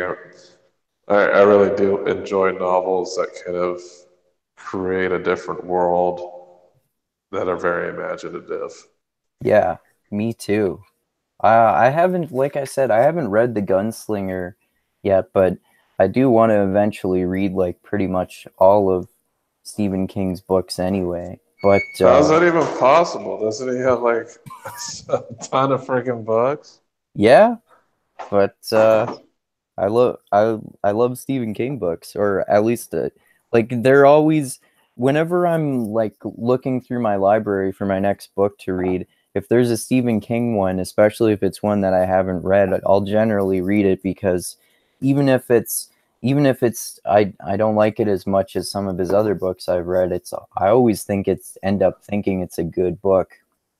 Um, there's another post-apocalyptic one that he wrote called The Stand that I read a few years ago, and it's so fucking long that I don't remember all of it, but it's like it might be his longest book. It's like 1,400 pages long or something like that. Why didn't he just break it up into like two books? I don't know. I don't know. He should have. Yeah, that'd be like a giant paperback. Yeah, I listened to it as an audiobook, so that was much So it's easier. like as long as Atlas Shrugged. Yeah, something like that. I'm pretty sure I I had to take it out of the library twice because it was like 80 hours long or something like that as an audiobook. Yeah, because I think Atlas Shrugged is like 64 hours long. Holy shit. It is like a 1200 page book as a paperback too, and it's super small print and the pages are like tissue paper thin. Yeah, yeah, because I'm like, that's like reading two Robert Jordan books like back to back. Yeah, or like a Game of Thrones book. Are Game of Thrones books, are they that long? Because I never actually physically read any of them. I just listened to them. Some of them are. Some of them are like 1,000 pages or even longer. Like I think one of them is 1,100 or so. Yeah, I think the Robert Jordan books are like a perfect length, like six, seven, 800 pages. Yeah. Well, depending on whether you get the paperback for some of those, though, some of those are like 1,000 pages in paperback. The Robert Jordan books. Yeah. So you actually physically travel to the library to get these, or do you do No, it digitally? most of the time I get audiobooks, primarily audiobooks, but occasionally ebooks from the library. Oh, okay. And how does your library process the ebooks? Do they just give you like a PDF file, or do they do it through Kindle? I usually just open it as a separate page on my web browser, and it's in like the format of this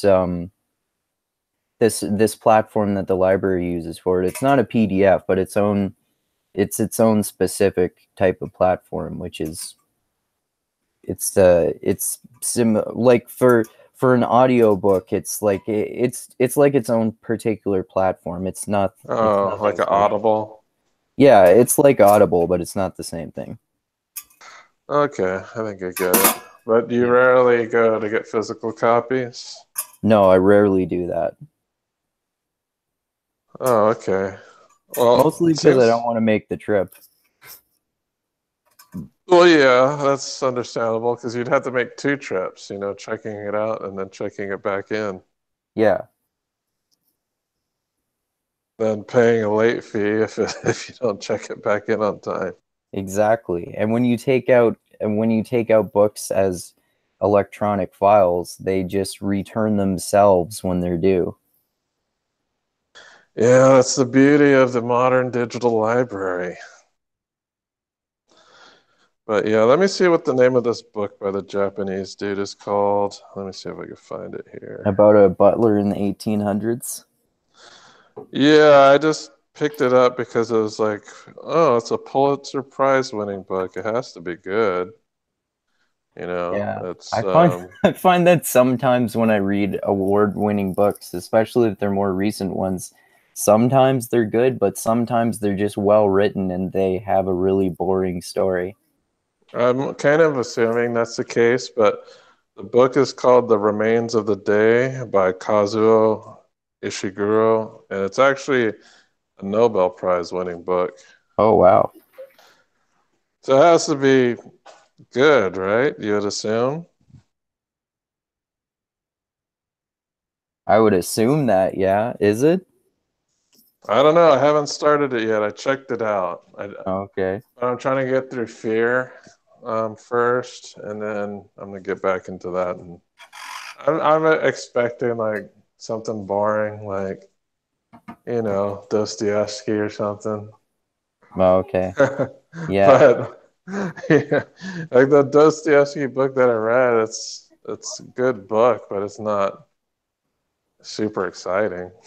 Which one did you read? Crime and Punishment? Yeah, I think the Yeah. only exciting parts are like inside the main character's brain when he's conflicted over what he did. It's like he's always flopping about his position about what he did. Yeah. I think we were talking about Crime and Punishment before, and I think we were both agreeing when I when I was saying that I think I read the first 120 pages of it, and then I just tapped out because I was like, Oh, okay, you this is didn't an finish interest. it? No, I deliberately quit reading it because I was like, okay, this is an interesting character, but the story is fucking way too slow moving. I think it's better an audiobook because you can, I don't know, you read fast anyway, so it's probably better for you to read it. There's a point where it becomes more interesting, I thought. A lot of it was boring until this one point where some dude gets killed by a horse, and then that's kind of where it picks up. Oh, okay. Like like after that, and after that it's like I think right after that the murder occurs or something. So once the murder happens, that's when the book gets interesting. But Okay. yeah, I got through the whole thing. It was, I'm not gonna say it was boring. It starts off very boring, and like just the way people talk, I find it not really believable. Okay. It's like I don't think people would actually talk like this in real life. It just doesn't seem plausible. Like everybody talks as if they all went to Harvard or something. Like I can't believe that this kid is going to college who can barely make ends meet. He basically lives in a hovel, comes from a poor family, speaks as if they come from aristocracy. It just doesn't sound right to me. Yeah, But that's everybody like in the book speaks like that, though, except that's this one character. But most that's like everybody speaks like that. that's like John Galt and some other characters in Atlas Shrugged and Ayn Rand in general.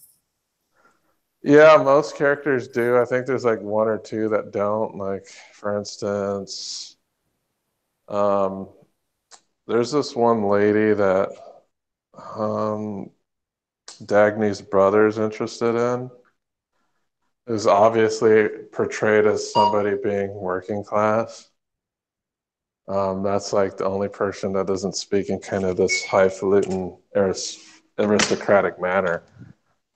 You cut out But for a minute for me there. oh yeah, I was saying that there's only really one or two characters that don't talk in a highfalutin aristocratic manner. And one of those is I don't remember his name, but it's Dagny's brother. He Okay. becomes interested in like this working class woman, and basically the only way we know she's working class by the way she speaks and her job. But Okay. everybody else speaks like they've went to Harvard. You know what Yeah. I mean? That's I so think that is especially true in the Fountainhead. Yeah, I still haven't read that one yet, but I probably will. Yeah, in the Fountainhead, everybody speaks like they have the ability to write a novel. That's like that seems like a trap that writers, especially more intellectual writers, can get into. Like that's a trap that I fell into when I first started writing. I noticed, especially like the second and third times editing my novel, that the first time I wrote it, when I looked back at it, I was like, "What the fuck is this shit, Andrew? People don't talk that way. God damn." That is what I think about Atlas Shrugged. It's just nobody talks this way. These are like melodramatic humans that I've never encountered in real life. I know it's a different era, but who the hell talks like even in if I were watching like some stupid like old movie, like even then they wouldn't talk like that. Yeah. Like people don't talk in a well articulated, thought out way as if everything is a speech. Yeah, and that's what it Ayn Rand's novels are very much characters monologuing at each other. Yeah. And if they're not monologuing at each other, they're giving each other one word answers. Yeah.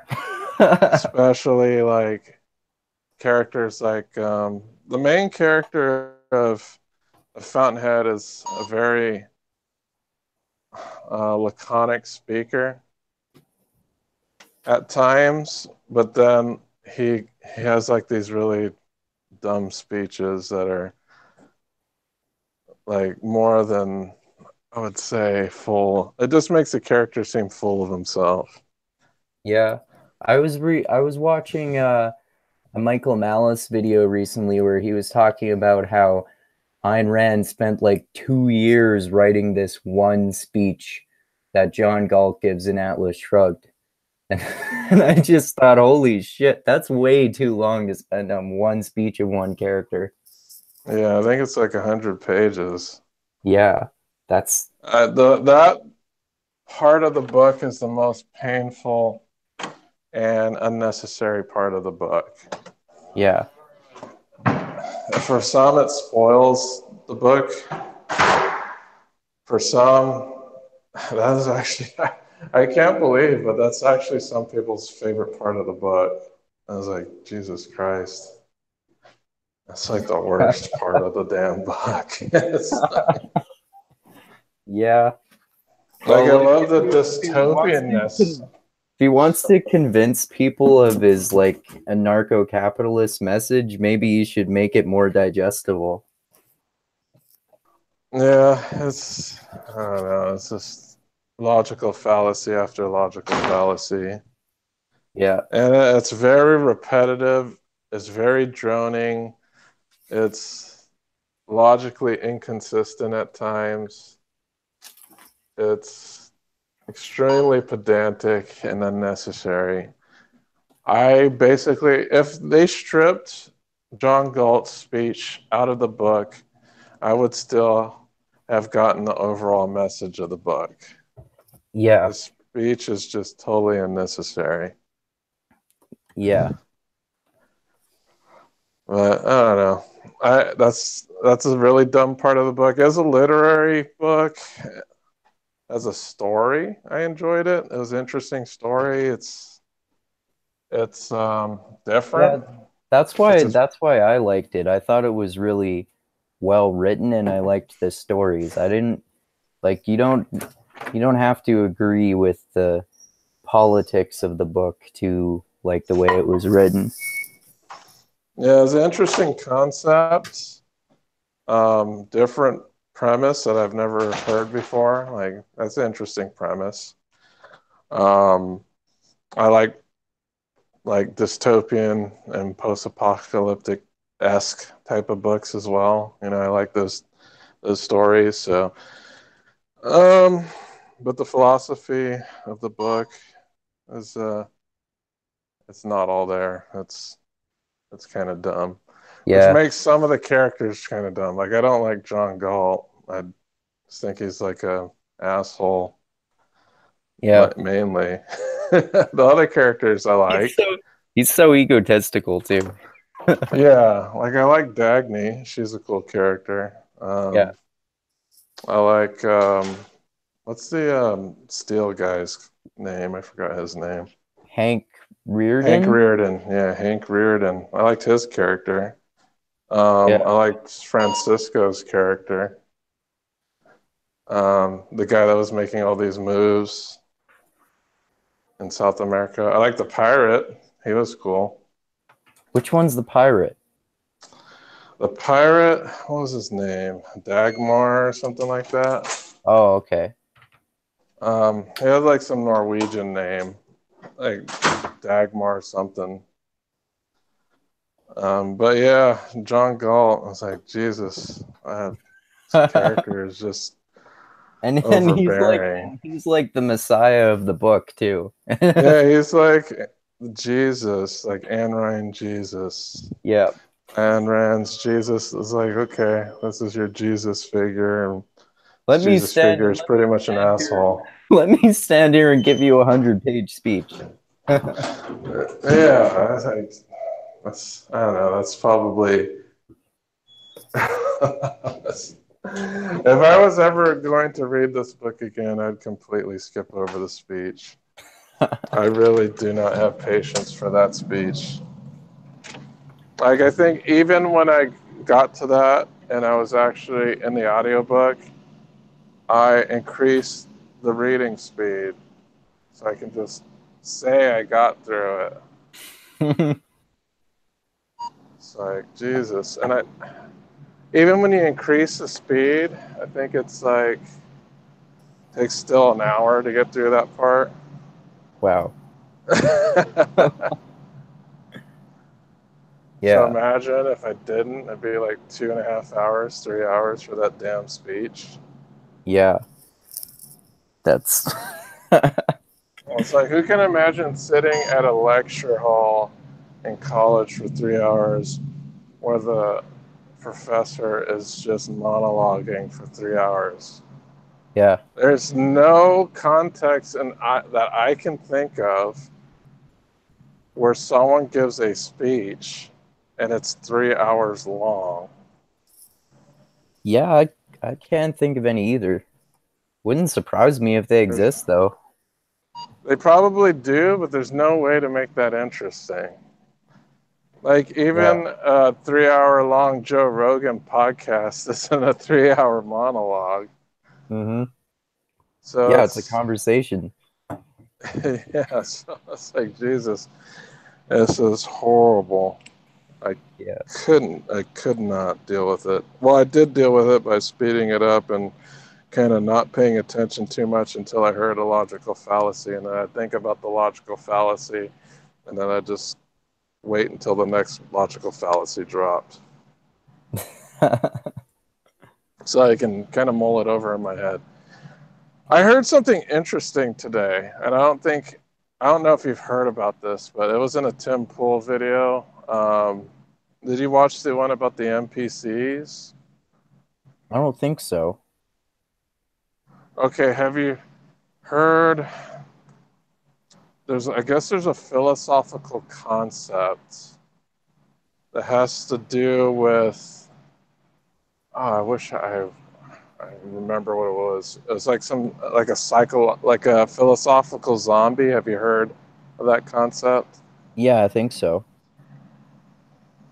Okay, so he was talking about this concept because there's been a pop up of this concept that is calling people who puppet basically like talking points are basically like the NPCs of a video game.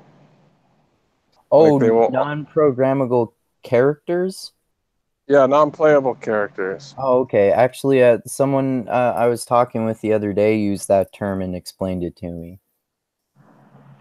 All right, so there's this interesting thing that Tim Pool said and there was a statistic that he came up, and he said that he found, and he said that 20% of people, when they think, they don't talk to themselves.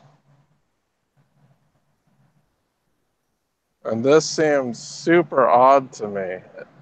It's like, how can a person think about something, but they don't have an inner dialogue? Yeah. I can't even conceptualize that. Yeah, Like, I could mean, that's I what can't. like I can't. why do people why do people meditate in our Western culture? They agree with that idea because we all have thoughts racing around our heads all the time. Well, here's the thing. He said 20% of people don't have at all have inner dialogues. I find that very hard to believe too. Well, the thing that is hard to believe is that I can't even conceptualize how someone can think without having an inner dialogue. Yeah. Well, I mean, you can some of our behavior is automatic, but I mean, we all at least feel like we're making decisions like okay, just basic stuff too, like okay, I'm gonna go pick up groceries after work before I go home or something like that. Hmm. But is that Yeah. considered like an inner dialogue? Like, I think, I don't know, the way he presented it made it seem like there's 20% of the population that do not talk in their head, I guess, Is or the talk to themselves in their implication head. that they're dumb or something like that? I don't know if that's the implication because he never went in depth into that. What I wanted to know is like the people that don't, are any of them like geniuses that don't need to talk in their heads? That's Or a they good just, question. or do they just visualize things and, and like it's more of a visualization instead of like a dialogue? Oh, okay. Yeah, I Or they suppose. just think so differently, so radically differently that I can't conceptualize the way they think. Okay. Hmm. That's that's what I think is weird. It's like I can't even conceptualize somebody that does not have an inner dialogue with themselves about anything. Yeah. I yeah, I mean like I have a hard time imagining that too. And I feel like I need to do more research on this topic because I'm kind of curious about it now. Yeah. Yeah. All right, I know you mentioned you were gonna wait 3 days out before you checked out the codling. Well, Um, at least wait until I read like the Quran and probably one more book. okay, did you already check it out and you're just waiting? No, I didn't yet. So you must have like really short wait times at your library then. Usually, yeah. Sometimes there isn't if it's a really new and popular book. So now that we're talking about it, I probably should try to get it Well, out that's of the what I was library already. saying because how long is your checkout period at your library? You can choose from 1 to 2 weeks. So 14 days is the maximum? Yeah. Oh, okay, mine's 21 days. That's why I was just figuring out. Oh, I okay. would say try to check it out at least, 2 weeks from the date that we talk about it. Because I books over here in my library system, it takes months to get some of these books. Like I've been on the waiting list for Still Blink there? for. Oh, you cut out for me again there. Oh, I'm sorry. No, I was gonna say at my library I can go months on a waiting list for a book. Right. For instance, the Blink by Malcolm McDowell, I've been on the waiting list for 6 months. Holy shit. Wow. Yeah, Yeah, usually in my library it seems like the waiting period might be a month at the most. Usually it's more like a week or two though, I would say. yeah, not at mine. At my like when you look at a waiting list, what's like the highest number of people you've seen on a waiting list? Like two. Two. Yeah, when Fire and Fury came out, I think I was like number 700 something. Holy shit. Well, the library you get books from is way bigger than my library, probably. Yeah, I think it's one of the top five biggest libraries in the United States. Right. Yeah. So there's a lot of heavy library traffic, and it's not one library, it's like a bunch of civic libraries pulled into one digital library. Oh, wow. I didn't realize that. Man, I Yeah, I would think love to have access to that library. That sounds awesome. yeah, this library, I think there's like 12 libraries that it pulls from. Holy shit. Wow. Yeah, but they're all libraries in my same county. So 12 libraries from Fairfax County that are Wow. all pulled together. And this is just my county. it's not, that's how many libraries we got over here. That's awesome. But even then, there's still a lot of books that aren't at this library that I have to purchase. Like I've been wanting to read Renegade History. Yeah. That's not at our library. I've been wanting to read Dear Reader by Michael Malice. That's not at our library. Austerity by Mark Blythe isn't at our library. So there's quite a few books that are not there, and you have to recommend it and hope different people are recommending the same book. I had to buy a Renegade History of the United States. Too bad we don't live closer to each other because I could just let you borrow my copy. You read it, Yeah. and I wanted to read also the Howard Zinn history book, People's History of the United States. No, I haven't heard of that one. But isn't it weird that you're reading United States history books and you're Canadian? Yeah. I probably know more about America in general than I do in my own country, Canada. So you know more about American history than Canadian? Isn't that kind of strange? Yeah. I mean, I read a book about Canadian history recently, and I do like you do learn about Canadian history in school here, but I didn't remember much of that, and I definitely don't read as many books anywhere near as many books about Canadian history as American history. So why are you drawn to American history? I think it's just that like they're more popular and you hear more about them in the media and stuff like that. Like So I even in Canadian media, you're like bombarded by American issues. yeah, yeah, a lot of the time like I don't hear about that many Canadian books about history and stuff like that. Like the most recent Canadian book I remember hearing about in terms of like politics and history and stuff like that anyway is that Justin Trudeau recently published a book. He did? So he published a book while sitting as prime minister? Is that kind of strange? Yeah, I don't know. I don't know if it's worth reading or not. I'm not I'm not really that interested in it. Oh, okay.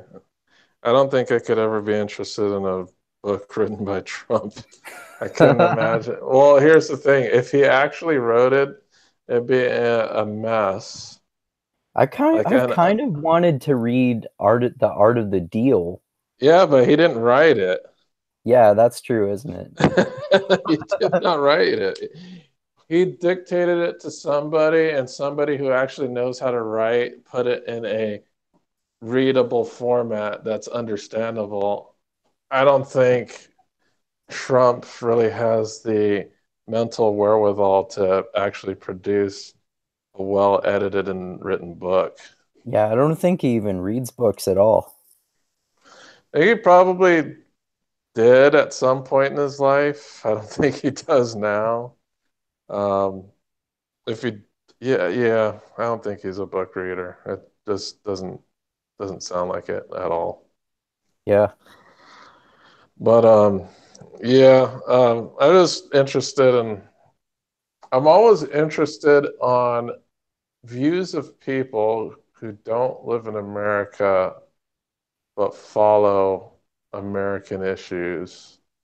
As it's I don't know. It's kind of strange because it would be like me being very interested in like Mexican history or something and knew more about it than Yeah. United States history.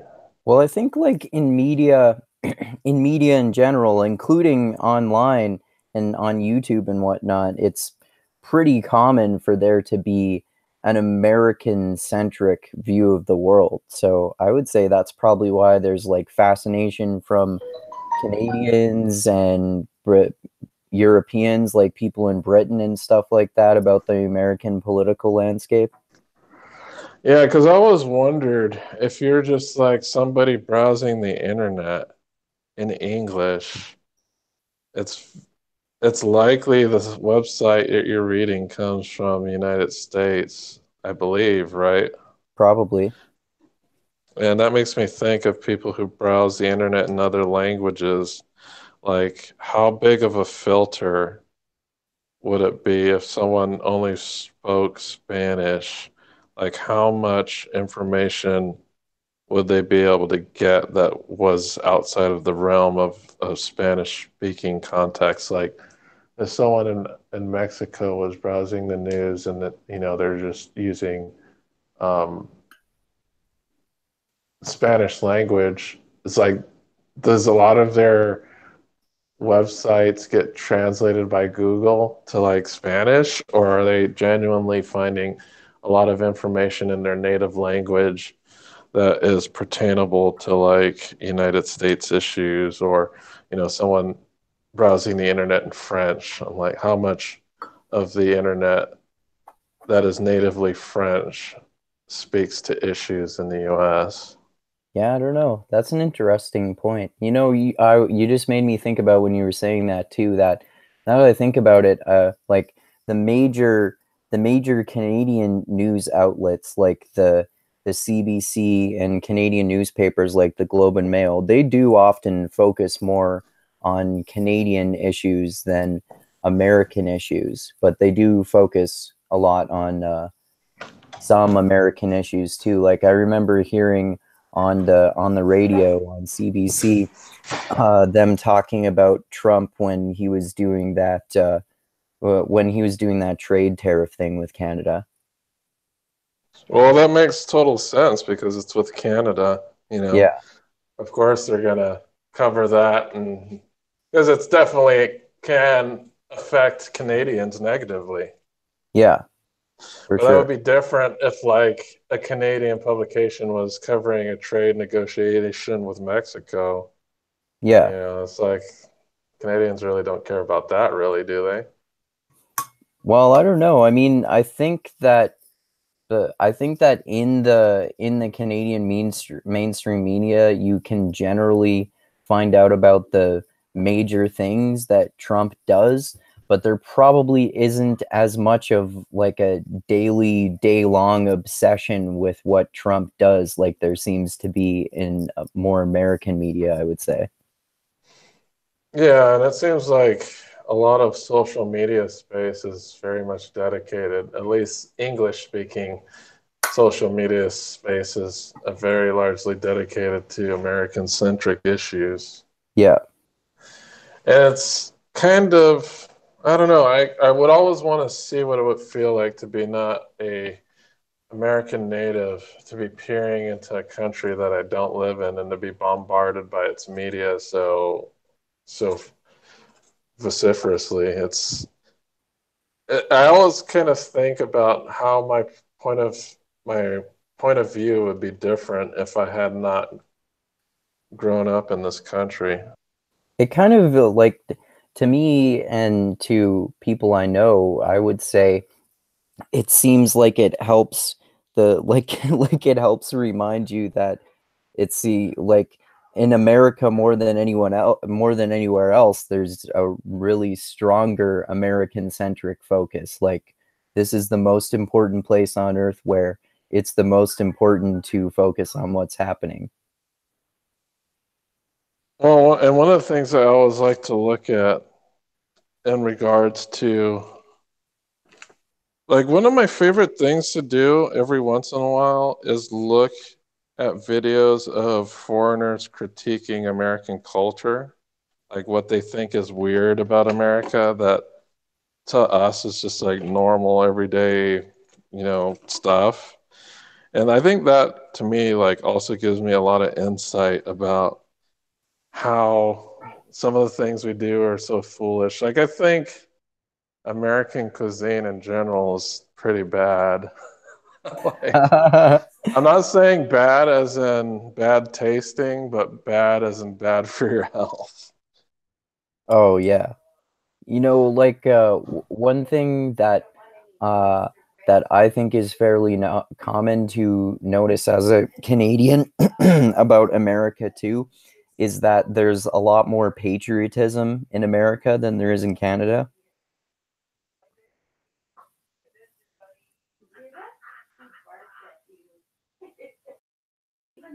Oh, did you just get kicked off the chat? Oh, I hope not. Oh, sorry Did about that. I was switching. did you get Um, kicked off the chat? no, I switched devices, so I'm on another device now, Oh, but I heard okay. what you said. Okay. Um, so it seems you think the patriotism seems odd in America. Yeah. Like the only The only Canadian person I know who is patriotic about being Canadian is my Canadian friend who is in the Canadian military. Hmm. Well, that would make sense because I think that's what a military tends to do is to garner respect for their country. If you're fighting for your country, I think it would be very hard not to be patriotic towards it. Yeah, exactly. Like he always Uh, like he always when I remember when I was in high school too, that same friend when we would watch TV shows sometimes like that 70s show and they would make fun of Canadians, most people like me would laugh at the jokes making fun of Canadians because they were kind of harmless and they were a little bit and they were like just stereotypes and exaggerations of things that are true anyway. But he would like not laugh at the jokes about Canadians. oh yeah, yeah. Well, I can laugh about American jokes. I do it all the time. Like Yeah. it's what the jokes are fat, dumb, and stupid. And it Yeah, makes sense when you're like in the top 1%. Then there's no drive to be smart, skinny, and well, dumb and stupid is basically the same thing. yeah, You have less drive to. I know America's always been about competition, but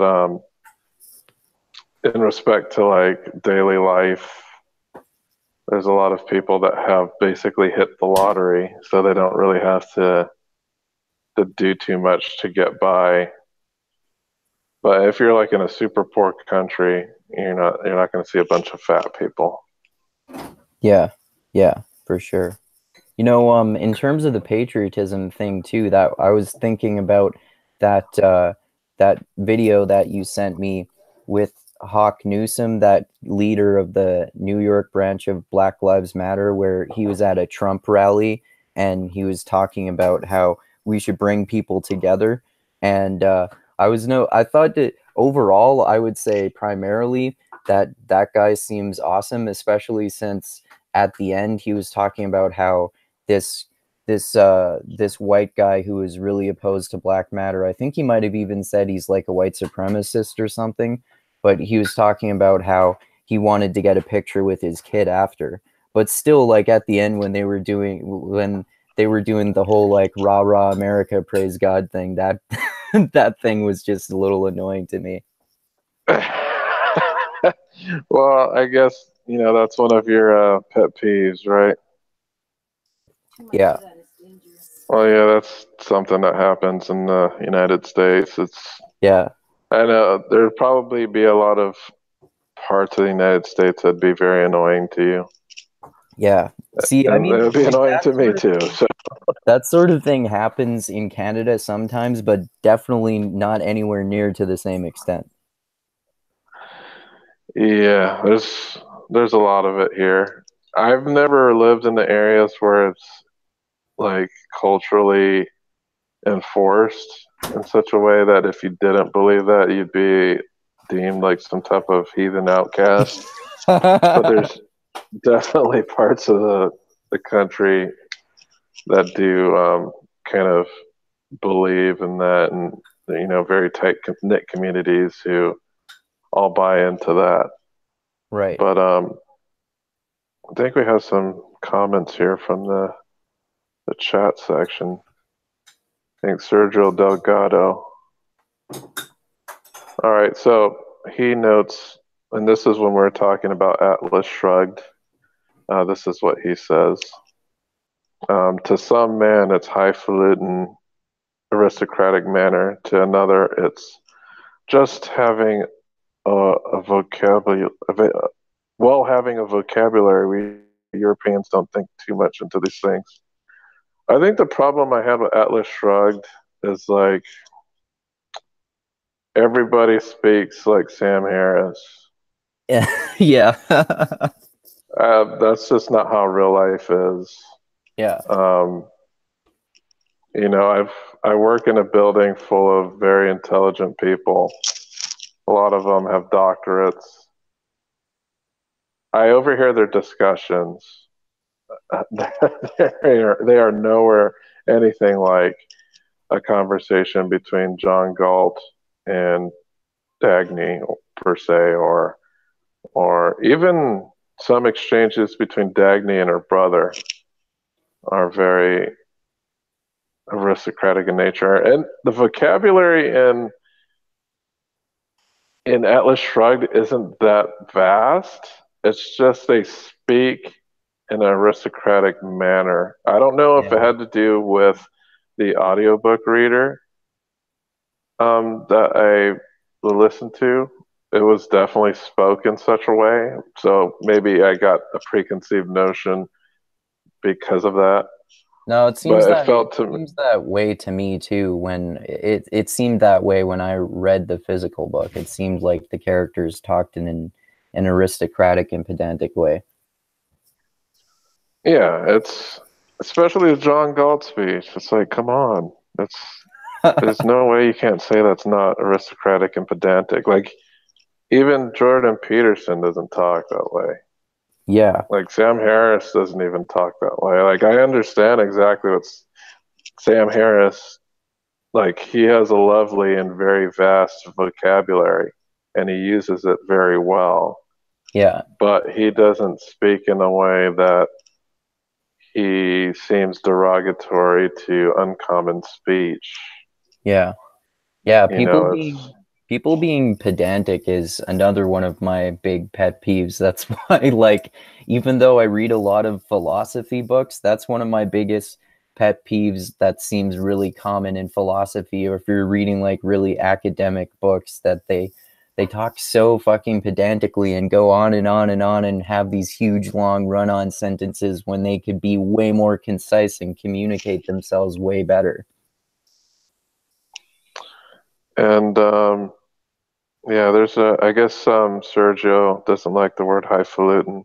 I know highfalutin is a very lower class word, but the thing is, I really love old school, like old timey words because people like bamboozled. I love that word. I love hoodwinked. I just like using old words, even though they have no relevance in today. To me, these old, very jargony words sound, I don't know, they definitely don't sound intelligent or smart, but they do have like a little bit of a shock value that wow, that's a throwback word. No one says that anymore.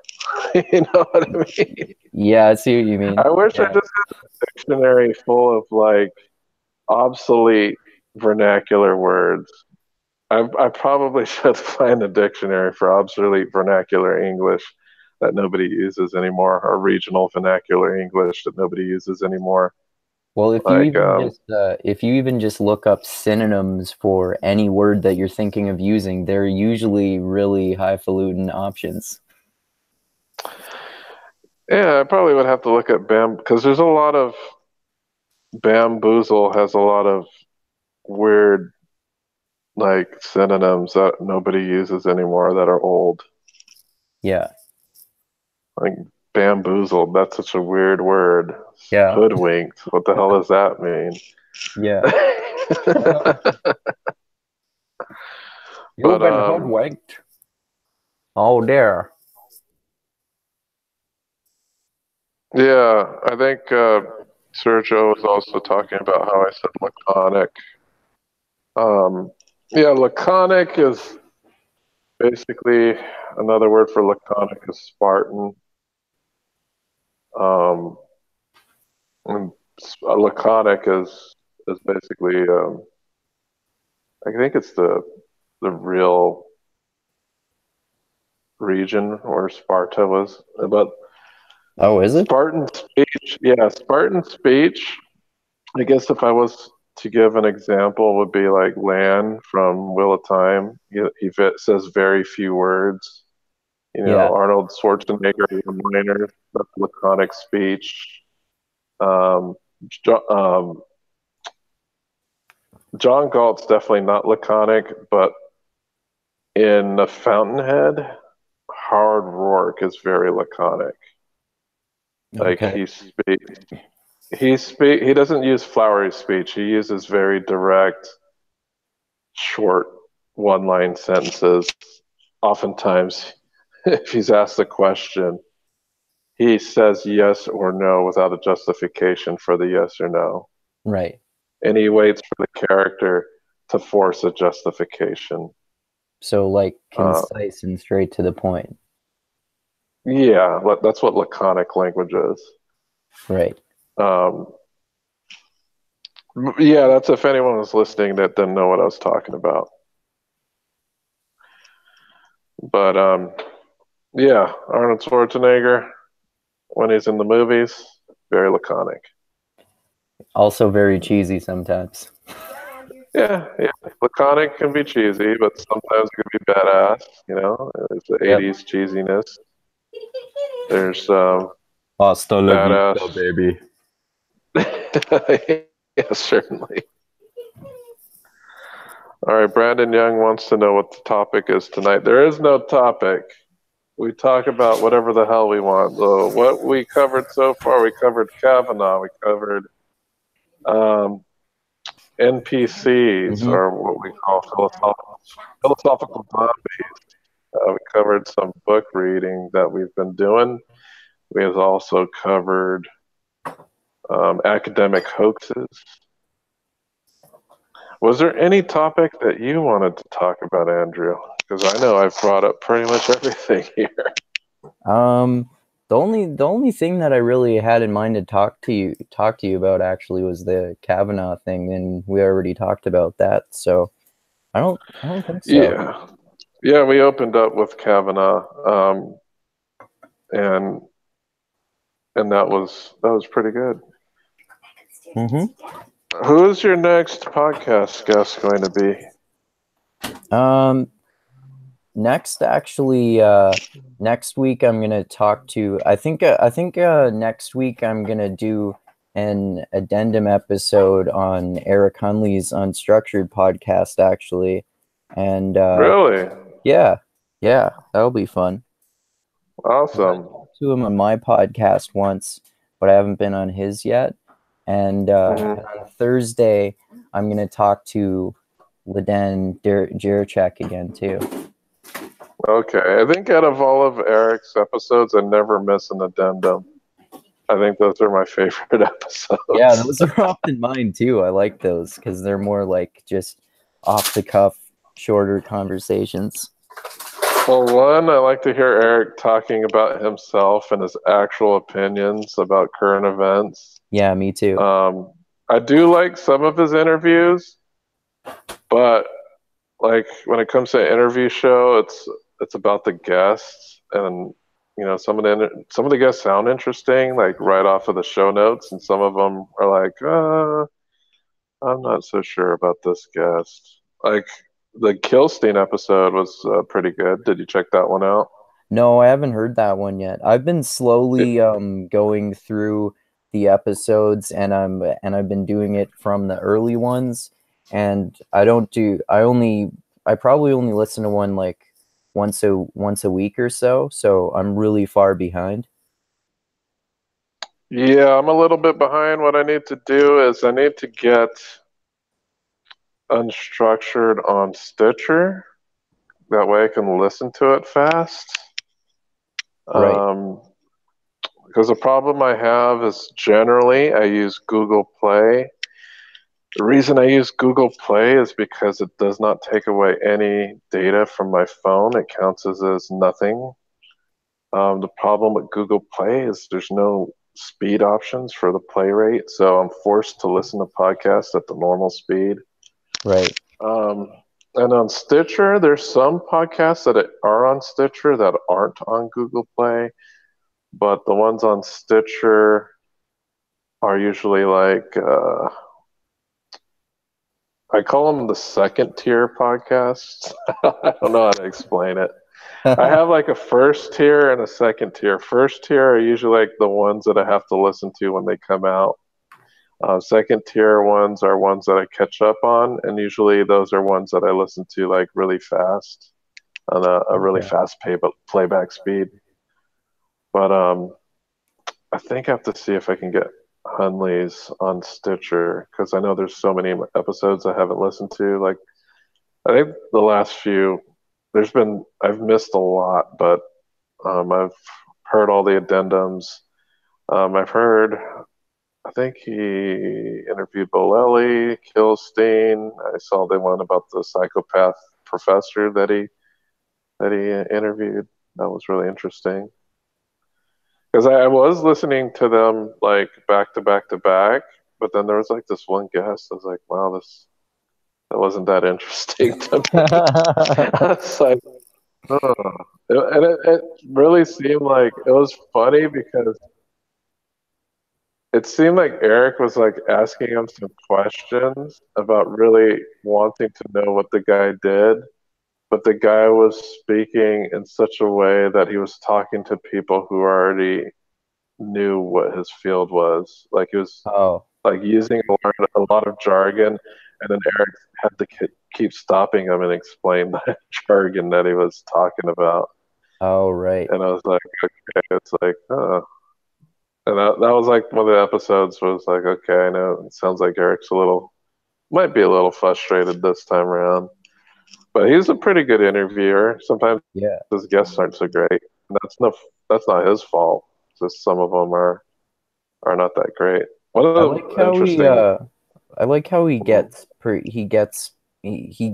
personal with people, like in terms of getting their personal perspectives on things in a similar way that Thaddeus Russell does in his podcast. yeah, I think he's actually done some of the best interviews I've heard because I think one of the best interviews that I heard on Hunter was done on his. Mm. One of his best interviews that I heard from Drew Sample was done on his podcast. Did you hear the Drew Sample one? No, actually, I didn't hear that one. I heard the Yeah, Hunter you gotta one that listen you're to that talking about, though. That was a one. You really gotta great listen one. to the Drew Sample one. It's awesome. It's I a will. very it shows Eric's ability to interview. It's probably one of those prime examples of how good of an interviewer he is. Anytime you can make your subject cry, well, not make them cry, but at least express very difficult emotions on the air, that means you're a very good interviewer. For sure. Yeah. That's why I suggest the Drew Sample because you get to hear the tears of Sample on that interview. Oh, was that the one you were telling me about a long time ago where that happened where it made him cry? Yeah, he like Drew got really deep because, well, I don't know if you're following Drew's situation, but his grandfather died like not too long ago. Oh, I didn't know that. That Yeah, sucks. but this was actually, I think it was, I think it was right before or right after he died. I think the interview was right before Oh, he wow. died. But yeah, there's Wow. a lot of cool stuff about like what Drew was involved with before he got involved with farming and like the difficulties of his lifestyle and a lot of other stuff. But it was really interesting. I would if you were I would say that is my favorite interview that he's done so far. Oh, wow. Yeah, I'll Yeah, definitely I would check say that out. definitely check it out. Yeah, I will. Yeah, Um, but right now I'm about 50-50 with podcasts and interviews and books. Right now, my original goal this year was to read 15 books, and I'm like at 42 books now. awesome. Good for you. So my new goal is to read 52 books by the end of the year. That's a good goal. One per And one per week instead of one a one per week. month. Yeah. Yeah, one a week. Um, and I think I could do it. With a combination of both physical reading and audio, I think I could do it. Yeah, one thing that I've noticed that helps with trying to read more books is like reading a physical book or an ebook while you also listen to an audiobook. Like not literally simultaneously, but you can listen to an audiobook while doing other tasks, as most people listen to audiobooks while multitasking anyway, and you can read a physical book while you're not doing anything else. Yeah, so right now my challenge is balancing my desire to listen to podcasts versus my desire to keep up with this book challenge. And sometimes I feel like I'm just pushing through the paces and not really interested. Like for instance, when I was listening to the Ta-Nehisi Coates book, but thank God the book was only like 3 hours long. Oh Um, wow, that's short.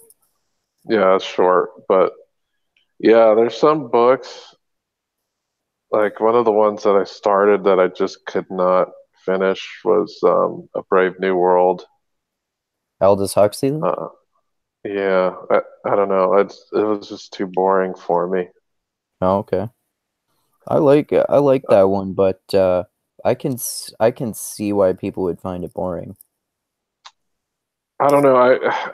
I was into it for about an hour and a half, and I felt that there was no plot building in the book. Like if I'm reading fiction, I expect some type of plot. Right. And I didn't feel that in the first hour and a half of the book. I was like, oh, that just sounds like a bunch of scientists talking about genetic bullshit and weird sexual stuff. Like, I don't even know the names of these characters yet. You know, these characters aren't having any type of internal conflicts. There's no like plot right now. It's just a bunch of espousing of weird scientific concepts regarding genetics and breeding and stuff. Yeah. That There's wasn't a all that entertaining. there was another Aldous Huxley book that I read. I don't remember the title of it, but I remember that one. It was so boring that I quit reading it. It was like about people, just people living their lives in the Victorian era or something like that, and I found that one fairly boring. But I like a few other Aldous Huxley books that I've read. The Doors of Perception, which is one of his other famous ones. That's really interesting because he describes in detail his mescaline trips, and Oh wow. yeah, that one's really interesting. And there's also one that he wrote in kind of the tradition of people like Carl Jung or Joseph Campbell, who write about kind of mythologies and mythological stories that persist throughout different cultures. So this one was called The Perennial Philosophy. It's kind of about how there's a similar mythological story that you can see across different religions. That's a nonfiction one.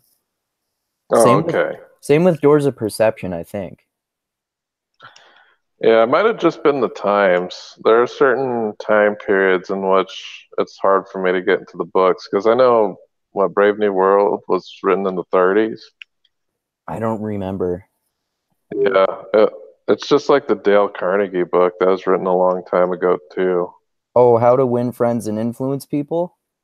Yeah, I think that was written in the 30s as well. Yeah, something like that. At least when you're listening to it, it goes by pretty quick and when I'm listening to it, it's more like he provides anecdotes and why those anecdotes are successful, and there's a lot of repetition involved in that regard. But it's a self-help book. It's not like a book trying to tell you a story. And the Yeah, very point of a fiction is to entertain you, and I didn't feel like I was being entertained. right. Yeah. And I just imagine Huxley, in the back of my mind with his arms spread akimbo, yelling, "Are you not entertained?" And I basically answer him, "No, I'm not. I'm sorry. This book is not entertaining me." Yeah. Well, I give up on a lot of books sometimes when I don't, well, not necessarily a lot, but there are definitely books that I give up on because they're not entertaining to me. And it usually happens to be novels too, because for, for nonfiction books, it's easy to like skip ahead and get the gist of the main points without missing anything because it's often not told in the form of a story. Yeah, I think there was a couple nonfiction books that I just didn't finish. One of them was The Design of Everyday Things. It was recommended, but I had other books checked out at the time, and the other books were more compelling. Same thing with 12 Rules for Life. I couldn't, I couldn't get past. Well, I finished the first rule, and I don't know. There's a very different. There's a big difference between academic writing styles, and Jordan Peterson is not an academic writer. Like his writing style is kind of rambly in some places, and a lot of places actually. It felt more like he was just dictating the book, like he was just giving a speech, and it was being dictated rather than, him going over and editing and restructuring and cutting out the fat. I Yeah. felt that a lot of it was bloated with metaphor, especially that first chapter was extremely bloated with metaphor. Like the first chapter, the foreword was more interesting than the chapter that followed it. The foreword wasn't written by him; it's written by one of his friends, I think. And then I got into the first rule. I was like, Jesus, this is just like it's like it's more like a sermon than a lecture. Like Yeah. there's too much metaphor about chaos and order. It's like, Yeah. okay, like I think after the 11th and like chaos and order analogy, I think I'm done here. If this is what the rest of the book is going to be like, then I don't know. It just reads more like because I don't read philosophy books. Like I don't know. Have you read this book? Yeah. How do you compare? Like, what type of writing or would you consider this? Was it a philosophical text? What kind of text is it? I guess you would consider it a philosophical text, but it's not really written in the way that philosophical books tend to be written, so it's hard to say. But I've actually been reading Maps of Meaning lately, and I I actually I actually like it a lot more than 12 Rules of Life because even though one thing that I could do without, but I don't mind as much in Maps of Meaning is that it's it's more academic and pedantic than 12 Rules for Life. Like 12 Rules for Life is a lot more simple in the way that it's written. But I think the thing that I like about Maps of Meaning is that it's a lot of comparative mythology. I really like it when that's one of my favorite things about Jordan Peterson when he compares different mythologies. So in Maps of Meaning, he talks about different perspectives on Christianity and Buddhism and Hinduism and different and just comparing them like that. So that's why I like Maps of Meaning better than 12 Rules for Life. But because also because in 12 Rules for Life, I like some of the rules, but some of the rules I also think are kind of dumb. Well, rich rules are dumb. Like my least favorite rule that I can remember is don't let your kids do something you don't that makes you not like them.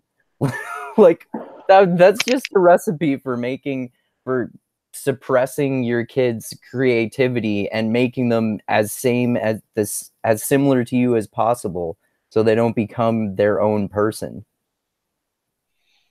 Yeah, and how do you know if what they do will actually make them not like you? Or here, I kind of get what he's saying, but if he's talking about, your kid becomes a drug dealer, I can understand that. But if somebody Yeah. becomes atheist and you're like a hardcore Christian, like, is that grounds for not allowing them to become an atheist? It's like you can't really stop them from doing that. Yeah, exactly.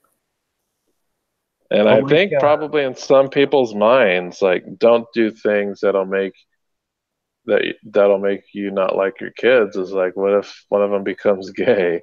Like, you yeah. gonna stop them from becoming gay, and you're like this hardcore, super evangelical Christian. Like, I think that right there would be some bad advice in that case. Or what if your kid wants to be an artist and you're in the trades, or you're a lawyer or a doctor and you don't think that's a respectable career path? Like, that trope comes up all the time. And if you're practicing that rule, then you're gonna you might potentially send your kid on a path of life filled with misery. Well, how does he rationalize that rule to make it sound convincing? Like, I can't entirely be on board with that. Well, I think, I mean, I don't remember exactly, but I think he says something about how you shouldn't let your kids do things that make you not like them, because you want your kids to be friends with you when they're adults, basically. So you want them to have similar values as you so you can get along. I think that's kind of the argument. Yeah, that's a weird argument.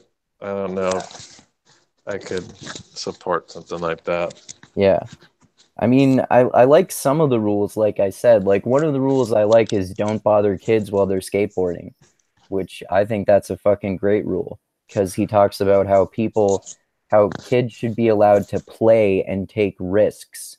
And But if you what if skateboarding makes you not like them? then How then do you those contend rules with are against that? each other. uh, well, yeah, man. I don't know. I couldn't get through the whole book mainly because at the same time I had The Righteous Mind checked out, and That's a much better book. The Righteous Mind just like, I was just salivating over the information in that book and how relevant it is to understanding political minds and how people see the world politically and morally. Yeah. Um, and I'm not too keen. I don't know. It's just me, but I don't like books that tell you how to live your life. I know Yeah. some people do, and that's kind of how I saw 12 Rules for Life as being. Like, I think it's kind of restrictive in that way. I don't like, I think it's funny too, because some people treat Jordan Peterson like he's their father. Yeah, they do. So to me, I don't really feel that I need that. So I was like, yeah, this is not my thing. Like, I don't need a publicly intellectual father telling me what to do. Yeah. So I usually don't. I do read some books that are about developing skills, like the Dale Carnegie book, but it's not done in a way that the Dale Carnegie book uses very direct, understandable language, and it's very straight laced.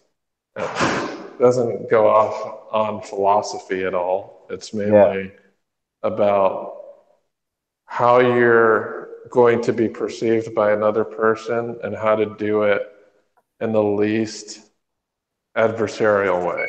Yeah. Well, I think that's like, in relation to that, I think, for example, Jordan Peterson with Maps of Meaning, he's basically just explaining mythology. So I would say that a very probable reason for why he wrote 12 Rules of Life. I mean, I know it's based on an article that he wrote and expanded into a book, but it kind of seems like him trying to dissolve all this information about mythology into actionable lessons for people while living their daily lives. And I can totally see why that appeals to a lot of people, especially if people are less interested in in more intellectual and academic books, and they want more actionable advice rather than just information. But I mean, for in terms of that, I kind of agree with you that I kind of just prefer getting the information to getting actionable advice, unless it's something like maybe stoicism or something, for example, like ancient philosophy, and try to see what ancient philosophers said about actionable advice, because even though some of it isn't applicable to today's world, it's interesting to see what ancient Greek and Roman philosophers figured out. Well, for me, I don't know. I'm very much in the analytical mindset where things have to be a skill to be learned. So I like skill-based learning and being able to track the progress of the learning, of becoming more skillful in a subset. The thing about having rules set before you, there's no way to tell if you are progressing skillfully or not. Yeah, And yeah, there's I no agree. way to gauge the benefits of these things. At Yeah. least I don't know how.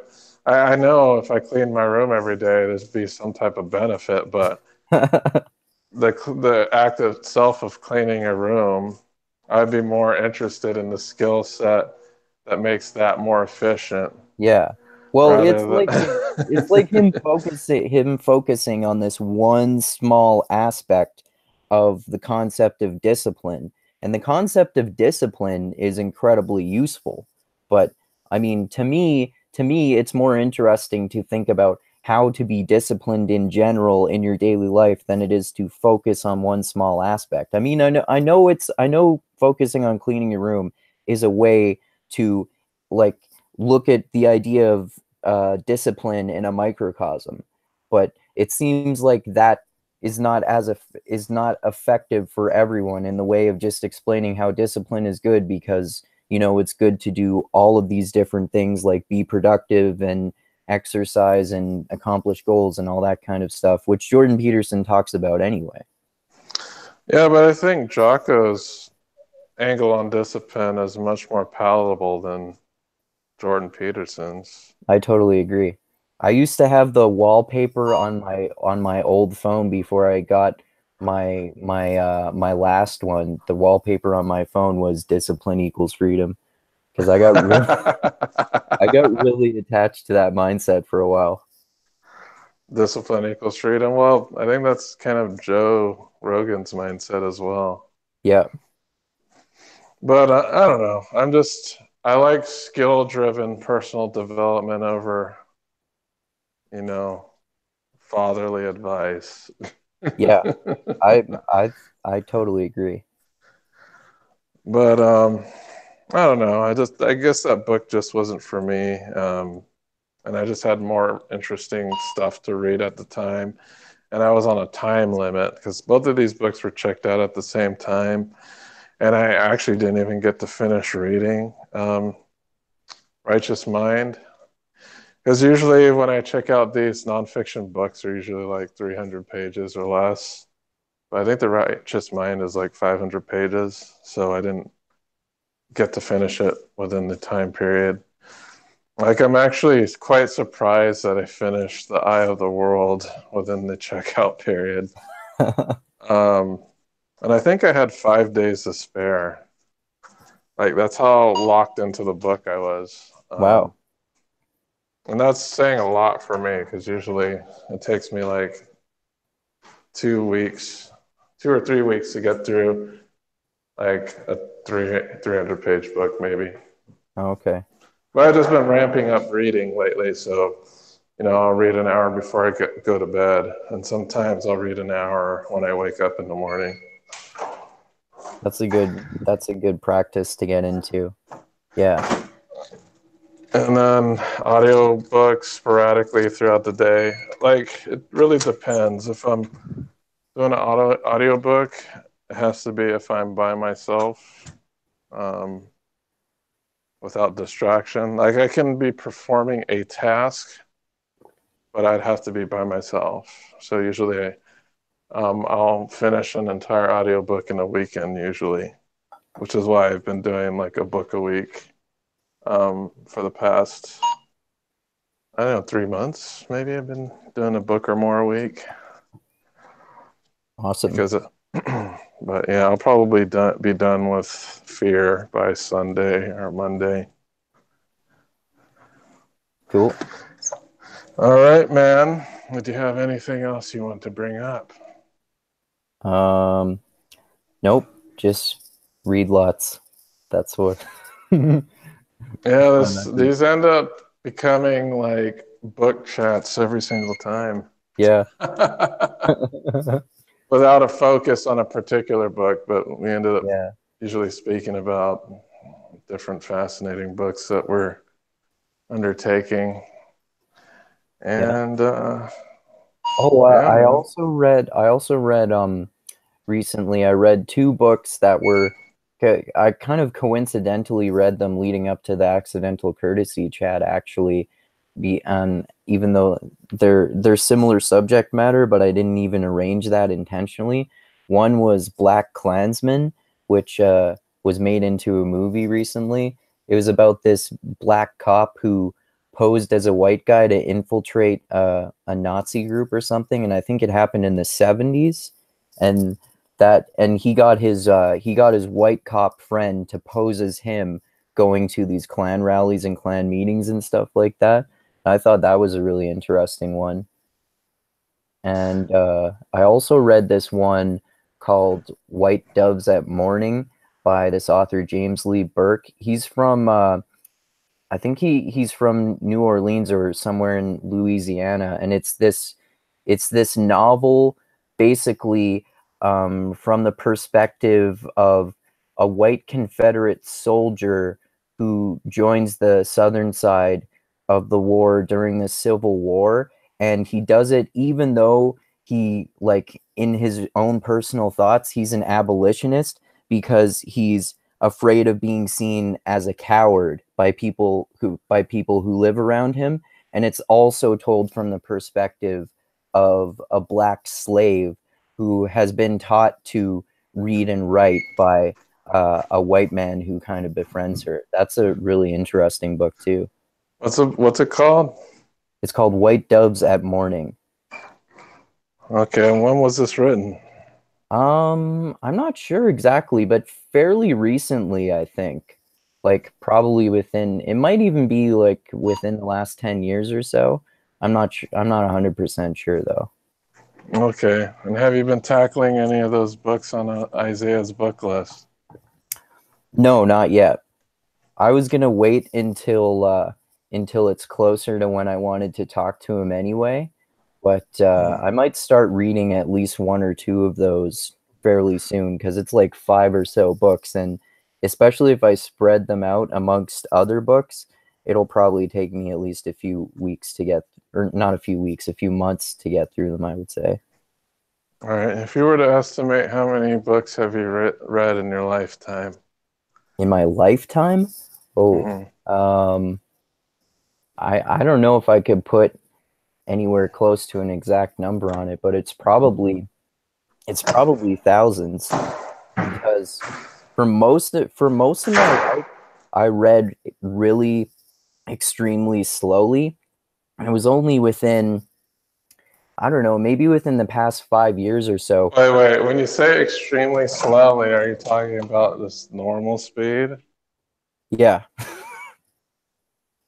Yeah, like reading slowly and reading every single word on every page and whatnot.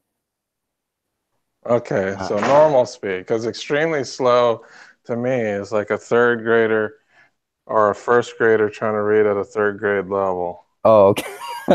That's what extremely slow is to me. Well, I guess it feels that way to me now in comparison to how quickly I read now, because maybe about 5 years or so ago, I learned to speed read, and since then I read like at least 3 books a week and hundreds of books per year. So the vast majority of the books that I've read in my entire life have probably been within the past 5 years or so.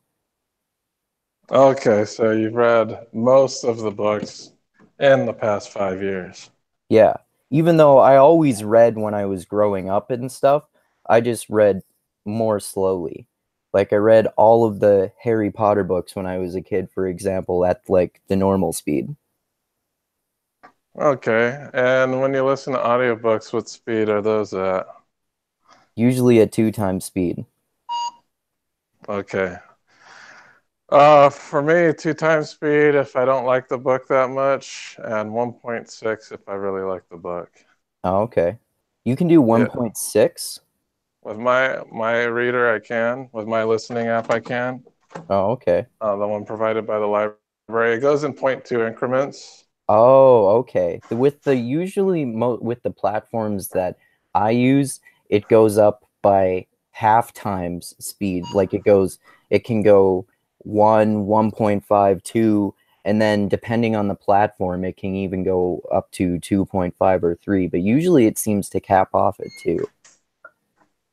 Yeah, mine is 1.2, 1.4, 6, 8, 2. And I Okay. don't think it goes faster than 2. But some books, it really depends on the reader. The thing is audiobooks are read pretty slowly, Yeah. much slower than the way people have a conversation on a podcast. Yeah. So I can understand. I didn't know, like, when I was going through Lord of the Rings and Wheel of Time, I just did normal speed. Game of Thrones, normal speed. But sometimes if I really like it, I don't have to crank it all the way up to 2. If it's just something I'm trying to glean some information from, I crank it up to 2. Like, I don't think I could bear Atlas Shrugged if it wasn't on the highest speed. And I don't think I would have been able to bear Ta-Nehisi Coates' book if it wasn't on the highest speed either. Well, have you noticed what I've noticed with listening to audiobooks, which is that once you get used to, especially once you get used to listening to them at 2 times speed, it seems like most of what you notice that makes it faster is skipping the pauses between sentences and paragraphs and words. Have you noticed that? Yeah, mainly. Sometimes I have to slow it down if I didn't know exactly what they said. Because sometimes if you're reading like a novel or listening to a novel, there's oftentimes character voices and accents. And sometimes it'll blaze by so quickly, you're like, what the hell did they just say? And then you Yeah. rewind it 10 seconds and you're like, okay, I still didn't get it. So then you go ahead and slow it down to normal speed. And you're like, I still don't really know what they're saying, but I'll just continue on at this point. Sometimes that can happen in something like one of the Wheel of Time books too, if it's a part that you're listening to where it's going over a whole lot of different character names and names of places in the novel, especially if they're new characters that are introduced, which happens in like every one of the Wheel of Time books. Yeah, one thing you have to be vigilant is like some in the Wheel of Time books they'll switch pronunciations on you. So I remember in one of the later books there was this character they were talking about, and it's like, who the hell is this?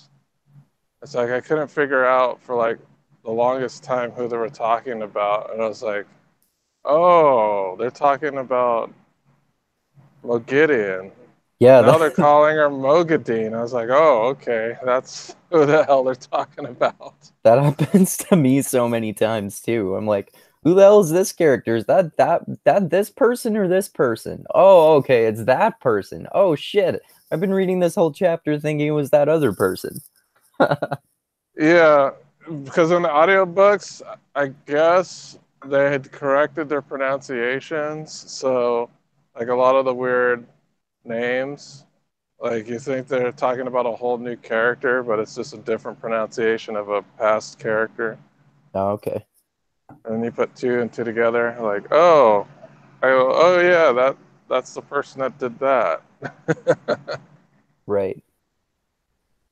But yeah, that's the only thing about audiobooks is changing pronunciations can get confusing, Yeah. especially if you've never read the book before. Yeah, for sure. But all right, I think we can wrap it up today. I can't think of any of the because usually during these free for all chats, I just talk about the arguments I had with the Facebook people, and I think I covered all of the arguments. So I think we're good. All right. Yeah, and I'm usually always supported by my favorite people. Yeah. Like, all the same people always give me the same thumbs up, and it's usually like a mix between center right and center left people, Oh, that's good. or or people who identify as nothing. But Right. yeah, it's always a lot of the same mix of people. You know, Adam Hansen is always giving me thumbs ups on things because I take the middle position. Yeah. Yeah. I All basically right. posted about that on the Facebook group yesterday in terms of I the think I remember Kavanaugh seeing it. thing. I saw it. I saw the that people kind of pick a team and they don't really consider both sides of the argument. Yeah. I Yeah, just it's noticed definitely I just noticed that from watching videos about it with a more right-wing bias and then seeing people post stuff with a more left-wing bias. I was like, "Oh, this is just tribalism. What a surprise." yeah, it's a very divisive issue though. Yeah. It's I don't know when people say, well, here's what I say. I say I don't really know. Like there's Yeah. two people that have two different stories and they haven't been sufficiently corroborated either of their stories. So it's really hard to know who's speaking the truth. Yes, there was a polygraph involved, but does that really corroborate anything? Plus they're not I don't admissible know. in court. Yeah, it's just a big clusterfuck, and I guess my my deal is I don't know. That is my question, or that is my answers. I don't know. I don't know who's telling the truth, so I'm not going to make some type of moral decision yet. There's not enough data for me to make a decision. Yeah, I totally The agree. only thing, yeah, the only thing I know that this whole thing is dividing the country. And if I had my way, I'd say, okay, this guy might have been good, but the reaction to this guy on both sides is toxic. So let's just get somebody new in. Seems like it's dividing this country too. Canada, Kavanaugh dividing Canada in two. Yeah, at least based on the Facebook posts I've seen about it. Well, I don't know. That's why I don't care about the Kavanaugh thing too much because there's not enough evidence for me to care either way on either Yeah. side. Only thing I know is this is just kind of a tribal circus that I just want to get past already and not have to deal with anymore. Me too. Yeah. So, all right. I think we could wrap it up. We've All been right. on for a couple hours. Did you want to go ahead and do your plugs? Yeah, sure. If anyone wants to, they can check out my YouTube channel, Mindgasms, where I make videos about ideas and I do podcasts with people. And people can check out my blog too if they want to, mindgasms.theblogpress.com. And I'm on the social medias on the Facebooky Booha and the Twitter at Andrew Meitzer. My last name is a weird German spelling, Meintzer. And oh yeah, I also have my Patreon page. If people want to contribute to me on there, that would be fucking awesome. It's for, you can find it from under Mindgasms, because that's for my YouTube channel. And yeah, that's pretty much it. All right, well, thank you. And for Mixed Mellow Arts plugs, I wish I had a list of the patrons here. I think what I'm going to do is start thanking patrons at the end of the episode. So I need to go ahead and dig out the list. But right now, I do want to thank all the patrons who contribute to the Mixed Mental Arts Patreon. We very much appreciate it. It really helps with production, and none of us get paid, but at least some of the costs of doing Mixed Mental Arts can be covered by your very gracious donations. Also, please check out the Mixed Mental Arts Facebook group. We're always jujitsuing and boxing there with different ideas. And come join the fight, the debate. It's all cordial. Nobody's feelings get hurt for the most part. We do not ad hominem each other. So come in and talk to us at the Facebook group. You can check out our Twitter page. That's at Mixed Mental Arts. We also have Instagram. Also, if I know people, if you guys are interested in a Discord server, if we get 10 people who are interested in it, I'll make one. The reason we don't have one is because there would either be 2 people there or nobody. And the person who was running it, I think, just kind of stopped running it because nobody was showing up. Because we did have a Mixed Mental Arts member running the Discord server for a while. It's we don't have one anymore because there's nobody there.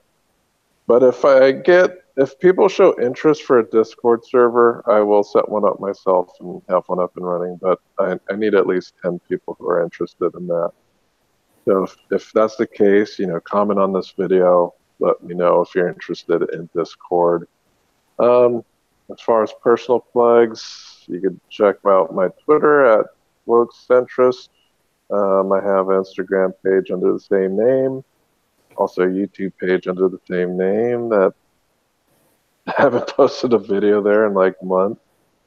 It seems like most of my video content is done here, which is fine. I'm just trying to delegate some time in my life to have enough time to actually work on high production value videos. Well, not high production, but at least more than just sitting in front of a webcam and speaking. But I'll get back to it in the future sometime, hopefully. Don't worry, I'm still want to finish out my Black Redneck series that I have not finished yet. But thank you, everybody. Thank you, patrons. Please like and subscribe the video. We will be doing another chat next week. And next week's chat is actually, I think, is a belt test. We'll be doing a belt test on the 14th. Actually, it was supposed to be this Sunday, but I pushed it back a day because one of the members who likes attending it wouldn't be there. And Alex Bello? I don't even know if I told her. Yeah, I don't even know if I told her I pushed it back. She just said it would be nice if it was next week, and I just scheduled it for next week without telling her. I'll make sure I'll let her know that I did schedule it for next week so she can attend, because she's been showing up to pretty much all of them, and I didn't want her to miss out. But yeah, next week, Sunday, we will be doing a belt test chat, so please tune in. So if it's a belt test, that means Hunter and Kate will be there. So I know you like those two. And I'll have to think of a poop joke to inject moment to stay consistent with the amount of poop jokes I tell during during these belt chats. But yeah, thank you, everybody. Have a good night. Thank you for watching a video, and please join us next week so we can rock your worlds. Adios, everyone. All right, bye. Uh-oh, haven't stopped it yet.